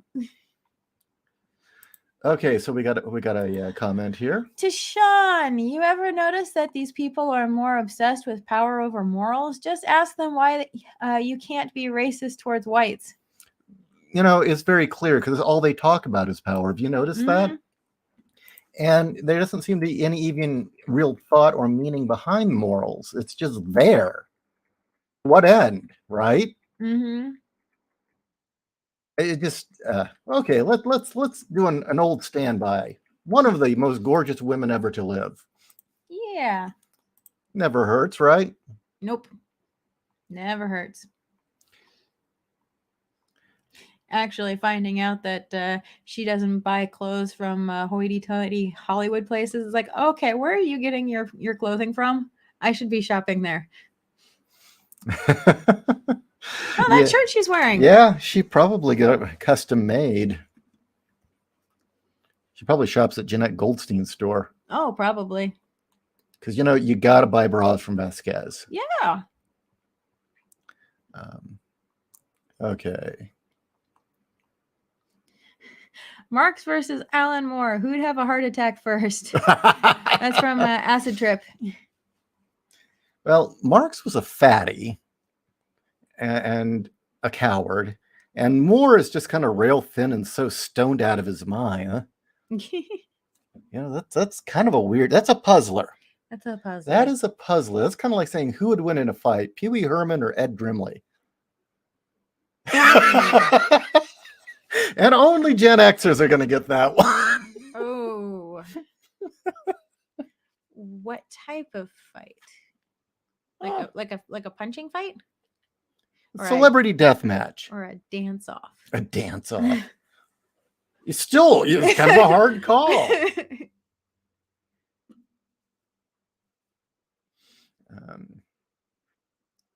Yeah, FDR was another great big douchebag. Yeah. Meanwhile, Teddy was a fucking hero. A Chad. Yeah.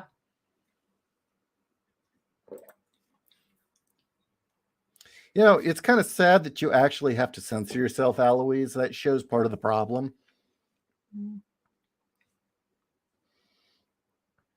Why do they need to cause the downfall of humanity? Why? You know what? I could not answer that. And you know what? I think it's still even that's kind of an unfair statement, because I think we're looking at such a small microcosm of rich, influential people that don't really represent the whole. I mean, it goes back to my whole rant about Seth Rogen and Sarah Silverman. Why are they so hell-bent on making mainstream America convinced Jews hate them? Why are those two so hell-bent on this? And it is obvious in their behavior. They will repeatedly say things that they know are divisive and then play the victim. And, do those two ever really suffer for it? No, it's the average working class person or average Joe. Although I think this time who has no dog in the fight. What? I think this time they finally stuck their foot in it too deep with Santa ink. Yeah, that's true. Although there has always been an elite faction within that community that does seem to continually try to ghettoize its own people to remain in control. The last thing they'd want is to lose that. Yeah.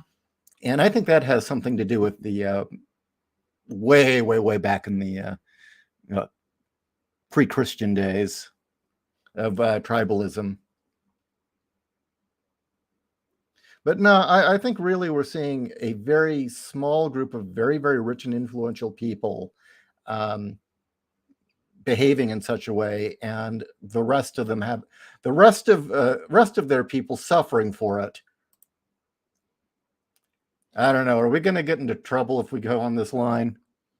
Are we getting into a territory that might get us banned, which in itself is fucking ridiculous? Well, we could get another strike, but I think it's a very good question that definitely deserves an answer. It's just okay. I'm going to read it. Okay.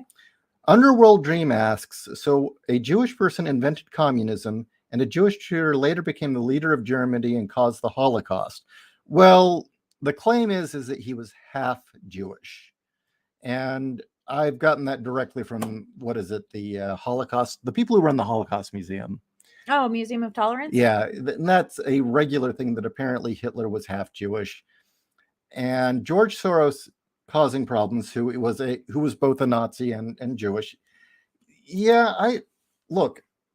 I'm some half-who weirdo Irish Japanese guy. I can't answer these questions. This is not something I can really. I'm only an observer, and it does seem to be kind of a self-destructive urge. I mean, Marx was very explicit about killing off Jews, which in itself makes me wonder why any Jewish person would ever be a communist. But then again, Marx was also very explicit about enslaving Black people. Mm-hmm. Yet we've got Black Lives Matter being proud Marxists. So it worked. Ouch. Ouch. That's kind of true, yeah. BLM? No, I have no fucks to give about BLM. The two founders of BLM are Black, and they proudly proclaim that they are trained Marxists. Marx was very open about how much he hated Black people and what needed to be done with them. Of course, he didn't like the Irish either, so fuck him. Oh, who did like the Irish? Well, people. People.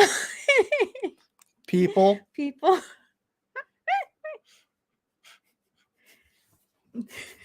What? It's a very good question. Well, Thomas Sowell. There you go. Thomas Sowell. You like Jonathan Swift. But there's also who in Southeast Asia likes Japanese people? Yeah. Nobody. Nobody. So everybody hates everybody. What can I say? Yeah, everybody hates everybody. But yeah, I couldn't answer that. I wish there was somebody who could answer it for me. I mean, if there's someone in the chat that would hazard a guess who is Jewish, that would be great to know. Why there does seem to be this fascination with ideologies that inevitably lead to, well, what happened in Germany. Mm-hmm. I mean, because the same thing happened in the Soviet Union. Marx, Jewish. Lenin and Trotsky, I think one was Jewish, one was half Jewish. Mm-hmm. And once Lenin was out of the way and Stalin took over, what'd they do? They started killing the Jews rapidly. Yeah. And that does seem to be a repeated pattern. That once communism takes hold, often Jews get the short end of the stick and start going to the camps. I can't tell you why. Well, other than it's in the instruction manual, but for communism. Yeah. But yeah, I have no idea. I could not answer that. Little. What? I'm sorry. My brain's in weird places. I'm just picturing like little communist underpants gnomes. It's like, well, it says here in the instruction manual. Yeah. Step 1, step 3, camps. Yeah, I'll tell you who didn't have anything like that in her book. Ayn Rand. No, she didn't. But yet she's the devil. Well, I mean, okay, she did renounce Judaism. That is true. But she didn't really like any religion for that matter. No, she didn't. So actually, her thing was, it's my money, fuck you. Yeah, essentially, yeah. I earned it. I can do what I want. Also, you couldn't pigeonhole her into say, oh, she's a lesbian. She goes, she very much so loved men. Yeah. But it's just she had too much testosterone to call her a lady. Yeah, I love Rand. Mm-hmm. I love the fact that she's a bitch. Yeah, she's a great bitch. She will tell you to your face that you're full of it. Yeah, she got a lot of shit wrong, but so what? Eh, I think that's another problem we have, is expecting philosophers to be spouting religions. It's a philosophy. well, I Of thought course that things of are going to be wrong. Pythagoras. Yeah. He Okay, we got a suggestion here from Fuck Google. He's got good taste, so has a great name. yes. I trust this man. I like his Hey, have you name. ever seen the T-shirt I made that says Google, except it's got 3 O's that are 6s? No, seriously, it's a T-shirt I made. Mm-hmm. Where is it?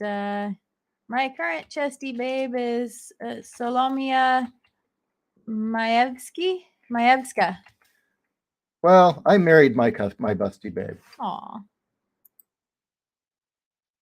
I was going to actually show an example of when plastic surgery really, I can totally see why someone would want it. Oh. And I think China's the best example all I the way agree, around. actually. I mean, let's face it, the genes that made her a great wrestler gave her some really unfortunate looks. Mm-hmm. And as cruel as it may sound, you can totally understand why people demanded she prove she was female. Yeah.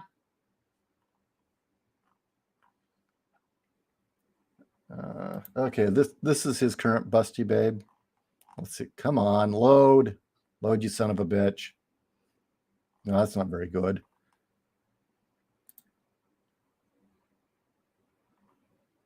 Is that her? No, that's somebody else. That's other kids. Mm-hmm.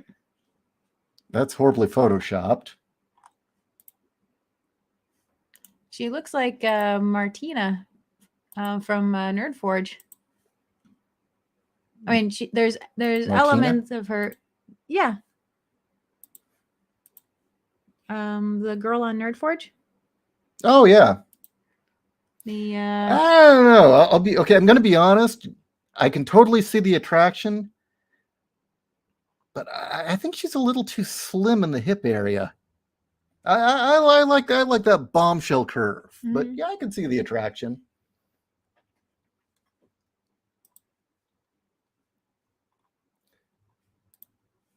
Yeah, she is kind of slender, isn't she? As she does the catwalk. Is she an underwear model or something? Looks like for this Jasmine company. So okay.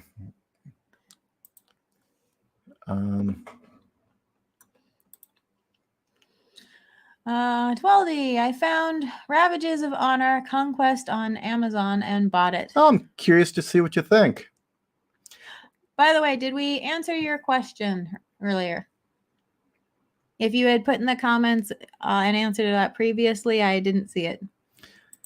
You know, I have attempted to read that. I've never finished it. I've heard it's very good, though. And no, I don't think he did read it. By the way, I'm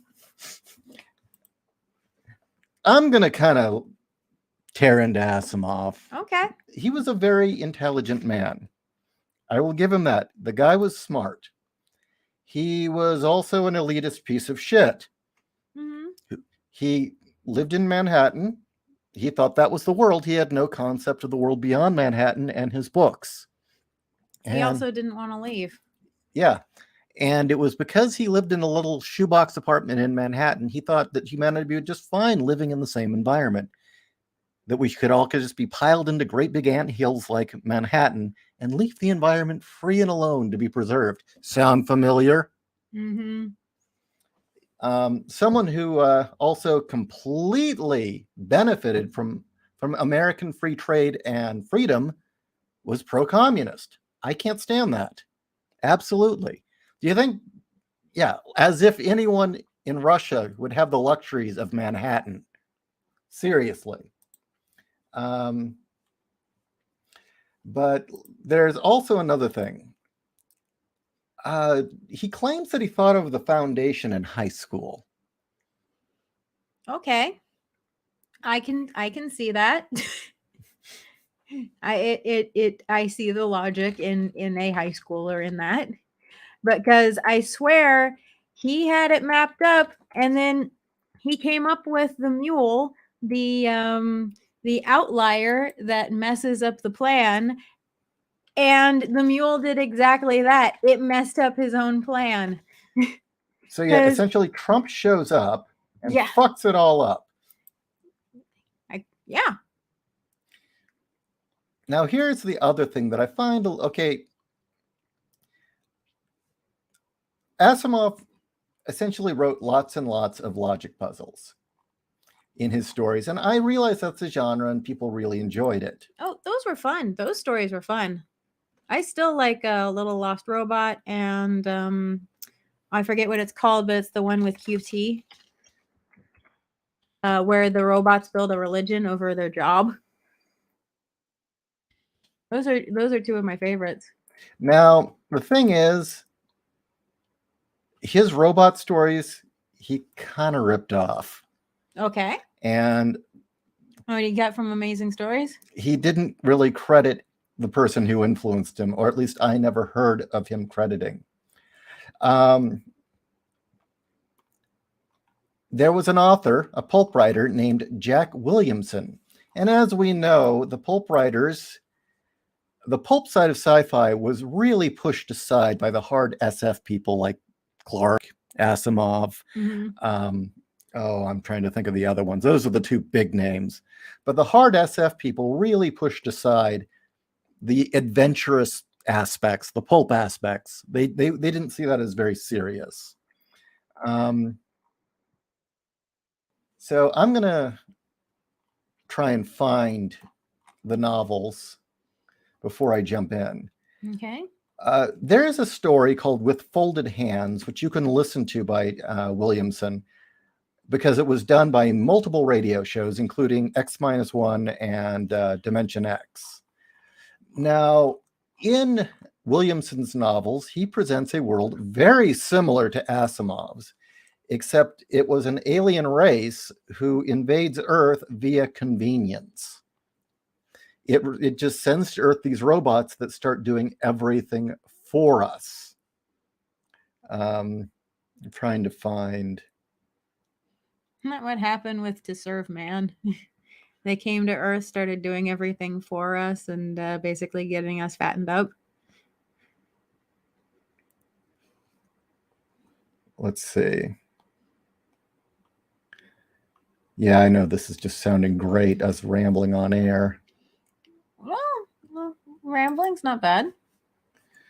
Okay, Jack Williamson.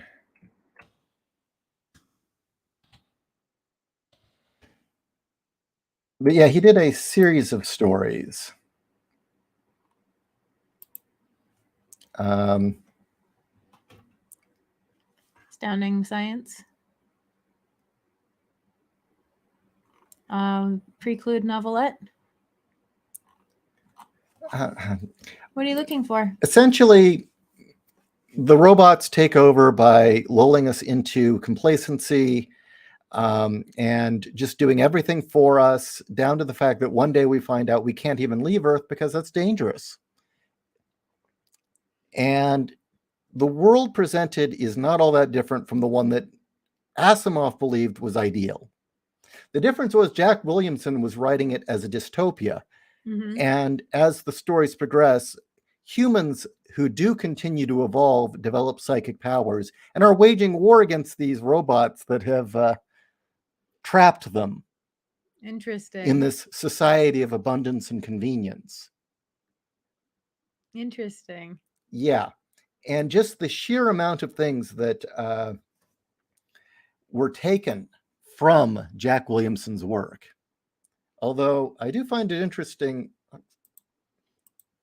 It says that With Folded Hands is the sequel to Humanoids.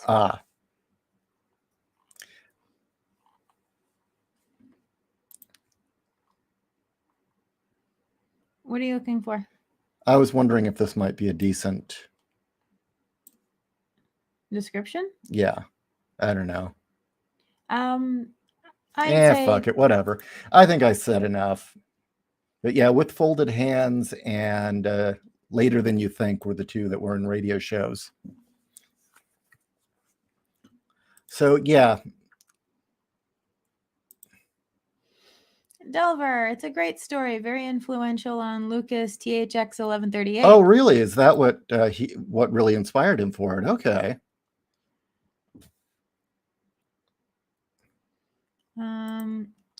Horizon Talker. The real novel to read to understand Asimov is not I, Robot, it's Foundation. Yeah, and I swear he ran out of ideas, like with the mule, and backed himself into a corner and was trying to make up for lost time ever since. He really believed you could use math to balance humans like an equation. Yeah, it sounds kind of like the World Economic Forum, doesn't it? Mm-hmm. Again, they were fans of his, and him and Clark were friends of theirs. They were part of the club. What was it? Luxury space communism? Yeah. Luxury space communism. Okay. Sorry, I hear that, and I'm like, yeah, you think you're gonna be on a luxury liner? It turns out that you're paying, $6,000 to be on a knockoff Star Trek experience and not do anything. Yeah. Well, that and the fact that there's an entire generation of loser communist kids who aspire to being the humans in Wall-E. Yeah. But they think that's utopia.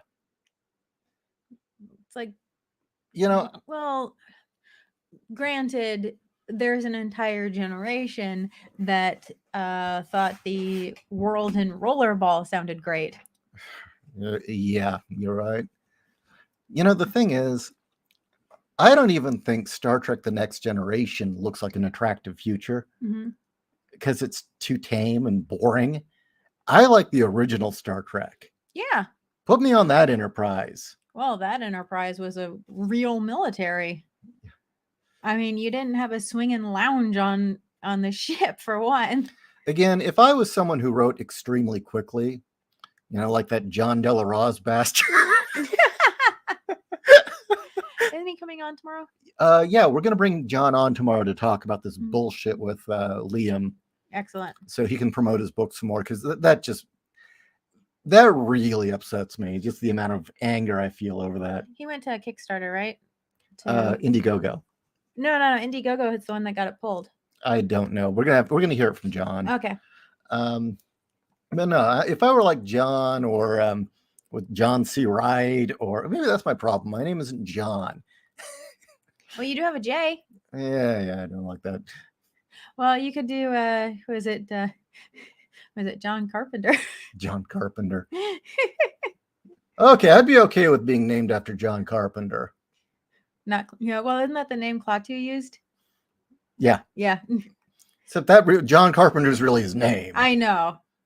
But yeah, if I like John C. Wright or somebody who could just write very, very quickly, I would love to do a pulp story where it's Star Trek's Next Generation versus the world of Starship Trooper. Those two worlds clash. There you go. That's a story. Oh, are you telling me I should write it now? Not immediately, but put it on the shelf. Okay. Now you said Star Trek. Are you talking original or no, Next Gen? Next Gen, yeah. I'm talking full luxury Next Generation, where they've got cup holders on the bridge, and it's and gaffer's tape. It's a lounge. It's a very comfortable starship. It's huge. Yeah. No, the amount of space that's on that ship. Well, in all fairness, the Star Destroyer is like 4 times as big. No. Yes, but the Star Destroyer, the amount of space each person is allotted, for their own quarters or for living and doing their work, the Star Destroyers still have like a naval amount of space, the same amount that would have on an actual naval ship. Next Gen is a fucking luxury yacht. Yeah, it is. It's a luxury yacht with enough firepower to blow up a planet. Yeah, they never say that on Next Gen, do they? They go to these planets and they say, well, we are above these things. We're going to negotiate. Never mind the fact that you've got an orbiting Death Star. That's right. Every Starfleet ship has the power to destroy an entire planet. Yeah. So every ship in Star Trek, minus the shuttles, of course, have the same power as the Death Star. So Think yeah. about that. Okay. Of course, then I'd think it's like, okay, what if you had Starship Troopers with occupied Terok Nor? That would be interesting. Oh, by the way, another thing that I find real bullshit about Star Trek, by the way, is while it professes to be communist, I shit you not, 90% of the ideas of the original ship or the original Star Trek were taken from Robert Heinlein, Powell Anderson, and one other. But Heinlein, there are stories in the original Star Trek show that are essentially Heinlein novels rescripted. Yeah. So I can't answer this one. Winged Yaga wasn't a part of Dune's original backstory that robots were secretly culling humans, and that's what led to them being banned. Oh, the Butlerian Jihad. Yeah. No, I believe what it was that humanity was degenerating. Slaves. Yeah, they were degenerating and becoming slaves, or just to the robots, and so humanity reacted in a like they overreacted basically to, okay, no more thinking machines at all. If it can add 1 and 1, we don't want it. And that's how the mentats were created, because they needed something. You still had a functioning society, but it was a functioning society that needed computers, so you got mentats. When the Anunnaki overlords created my people, that was our job. You were a walking abacus. Yeah, essentially. Well, that and all the other things, but yeah. Oh, man, I gotta say, we need a few of these on the wall. Vargas is art. Oh man. Very classy. Okay. Wolf to passerby. I wasn't obsessed with him. I like him as a kid. The actor himself, not so much. Oh, I don't know what they're talking about. Oh, Pee-wee. Pee-wee had this charm to him, innocent charm. So okay, so Angry Panda, I believe he's answering my questions about why is there a small group of well, put up front, rich Jews who seem to not really like themselves very much, and the rest of the ethnicity has to put up with this shit. Angry Panda puts forth, that's because they hate being Jews but still want to use the Jew card. They know zero about Judaism, or else they know to shut up. I think that explains Sarah Silverman. Yeah. To a T. I makes sense to me. Because I can't imagine people like that are making life easy for the average Joe. Especially when every time you hear about one of these properties being completely molested. Rebecca Sugar. That's just an abomination. Okay. Wolf, before BLM, Angela Davis started the Black Marxist movement. Well, there's a thoroughly functional, sane person. Wow.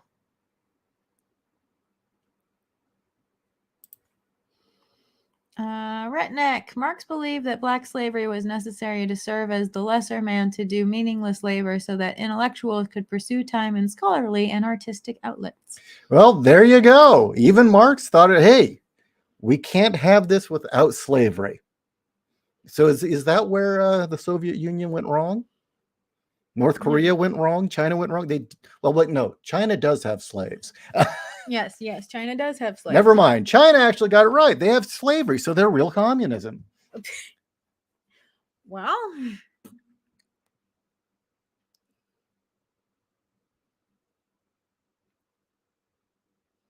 I suppose by those standards, North Korea has it right. I'm guessing Angry Panda is Jewish. She says, it's in the brain. Jews are just messed up there. I hope you're not speaking about it. And Jews that don't really like other Jews. I don't know. This is getting a little odd, Panda. If you're Jewish and you're speaking on your own, I'm curious what you think, but this is veering into bad territory. And I do not want to make some sort of sweeping comment like that. Well, I am sorry, my friend. We got past the boob part. Well, though we do have boobs on the screen. Well, at the moment we don't. We just have a hot honey. Yeah. Okay, I can put boobs back on the screen. No, I mean, it's a fair topic to bring up because let's face it, our entertainment industry and much of our publishing industry is all ran by very wealthy Jews in two cities. Mm-hmm. Because the industries are centered there, well, there you go. You've got this. There's influence, and I do remember what's his name, Gene Shepard. Mm-hmm. Gene Shepard himself, the guy who wrote A Christmas Story, Mm-hmm. among other things, even had once said, yeah, he said, oh, this will probably get me in trouble, but he was commenting that this repeated portrayal of mothers being these tyrannical abusers and just these dictatorial monsters that ruled their sons. He said, that it really pained him that that was becoming the norm in literature. And he said, the reason people aren't buying these books is that middle America, that's not their experience, and they don't relate. And that he had tried explaining to all these various friends of his in New York who were in the publishing business, look, that's not all moms, and they just couldn't grasp it. Mm-hmm. And I think that's a large. And even when he talked about this on his show, he said, this is probably going to get me in trouble, but I think it's cultural. This does not reflect all of America. And that's why we're not reading these books. And I think we're experiencing that right now in a lot of ways. It's a very insular culture that doesn't have a lot of things in common with middle America. Victoria. You don't know who Roger Zelazny is? Great fantasy writer, great sci-fi writer, wrote really fun, adventurous stuff, great humorist. I know him best for creating the Road Warrior genre with Damnation Alley. You know him better from what? You read a bunch of his books, right? Did I? Xanth and didn't he write Xanth? No, that's Piers Anthony. Oh shit! See, all my friends who read Zelazny loved Piers Anthony. It was like those two. No, I don't think I've read any Zelazny. What about that one guy with the one leg and he had the huge cock that he used the other for his leg? Isn't that oh, I lost the joke. Yeah. Okay, so this is why I hate Wikipedia. I go to Zelazny's entry. There is no bibliography. That's why Amazon's become the world's bibliography. Okay. Notable works: Lord of Light, The Chronicles of Amber, Isle of the Dead, The Doors of His Face, The Lamps of His Mouth, The Other Stories, Doorways in the Sand, Eye of Cat, Unicorn Variations, A Night in Lonesome October. He wrote for a lot of the pulp magazines. Apparently married a folk singer who plays the banjo. That's interesting. Okay. Here we go. Strong muscle girl with big tits. How about that? Go. Boing.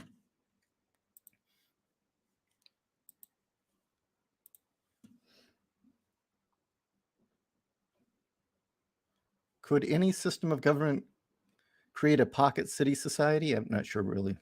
That's from Fizz Chozo. What do you mean by a pocket city society? Yes, actually, the hardcore SF elite, again, we're speaking of Asimov, Clark, Robert Silverberg. That crowd did not want cyberpunk to be considered part of the sci-fi genre. And they finally agreed, we'll let you in to Worldcon and the Hugos and all that, as long as your own genre, cyberpunk. You're not sci-fi. You cannot call yourself sci-fi. But then again, they felt the same way about the pulps.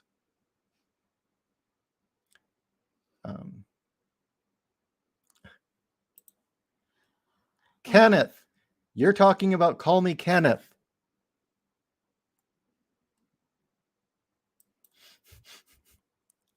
Okay.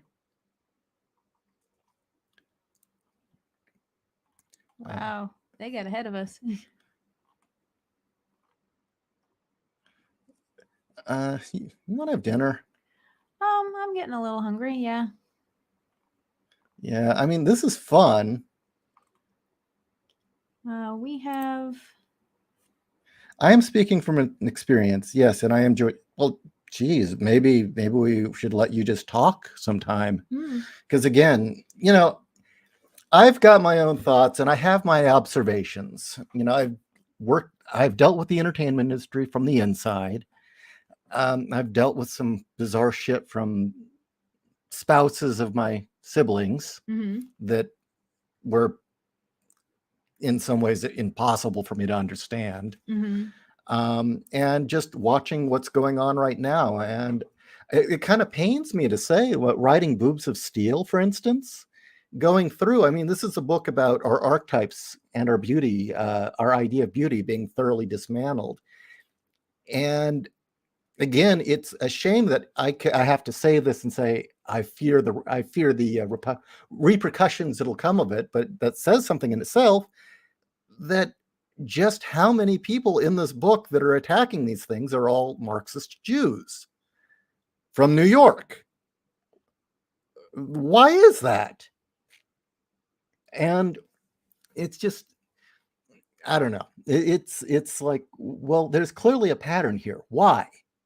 It's not something I can decide or even ascertain. I'm too alien to it, literally.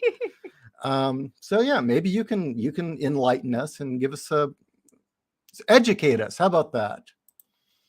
And you know what? If YouTube tries to strike me, we'll do the same thing we did with Wolf. When I had Wolf come on and talk about BLM.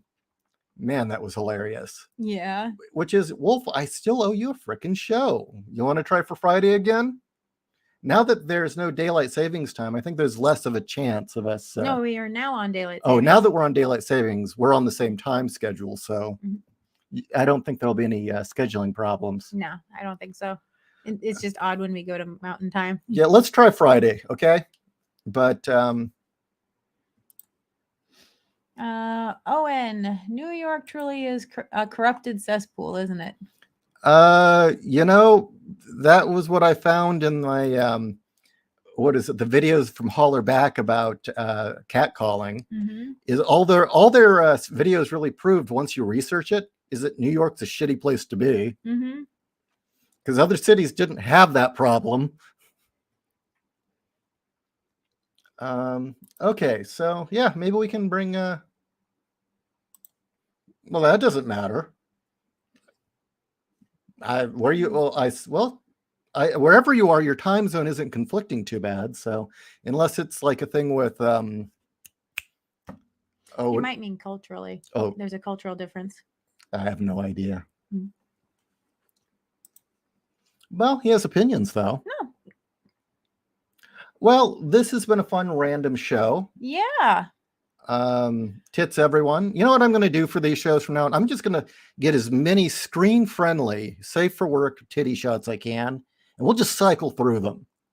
Nothing wrong with that. So it's going to be interesting talk and titties. Wolf says maybe he can do a stream about inappropriate behavior. Oh, well, you know what I was going to talk? Oh, sorry, Angry Panda. Angry Panda is shit. female. Angry Panda, huge apology. Keep in mind, you're a barefaced to me with the name Angry Panda. Yeah. Now, maybe it's just sexism that we assume bears are male. But okay. All caps. Shit. I again, no offense. Okay. By the way, I this just reminded me. Anybody else think that it's really tone deaf for Disney to be putting out a movie entitled Going Red?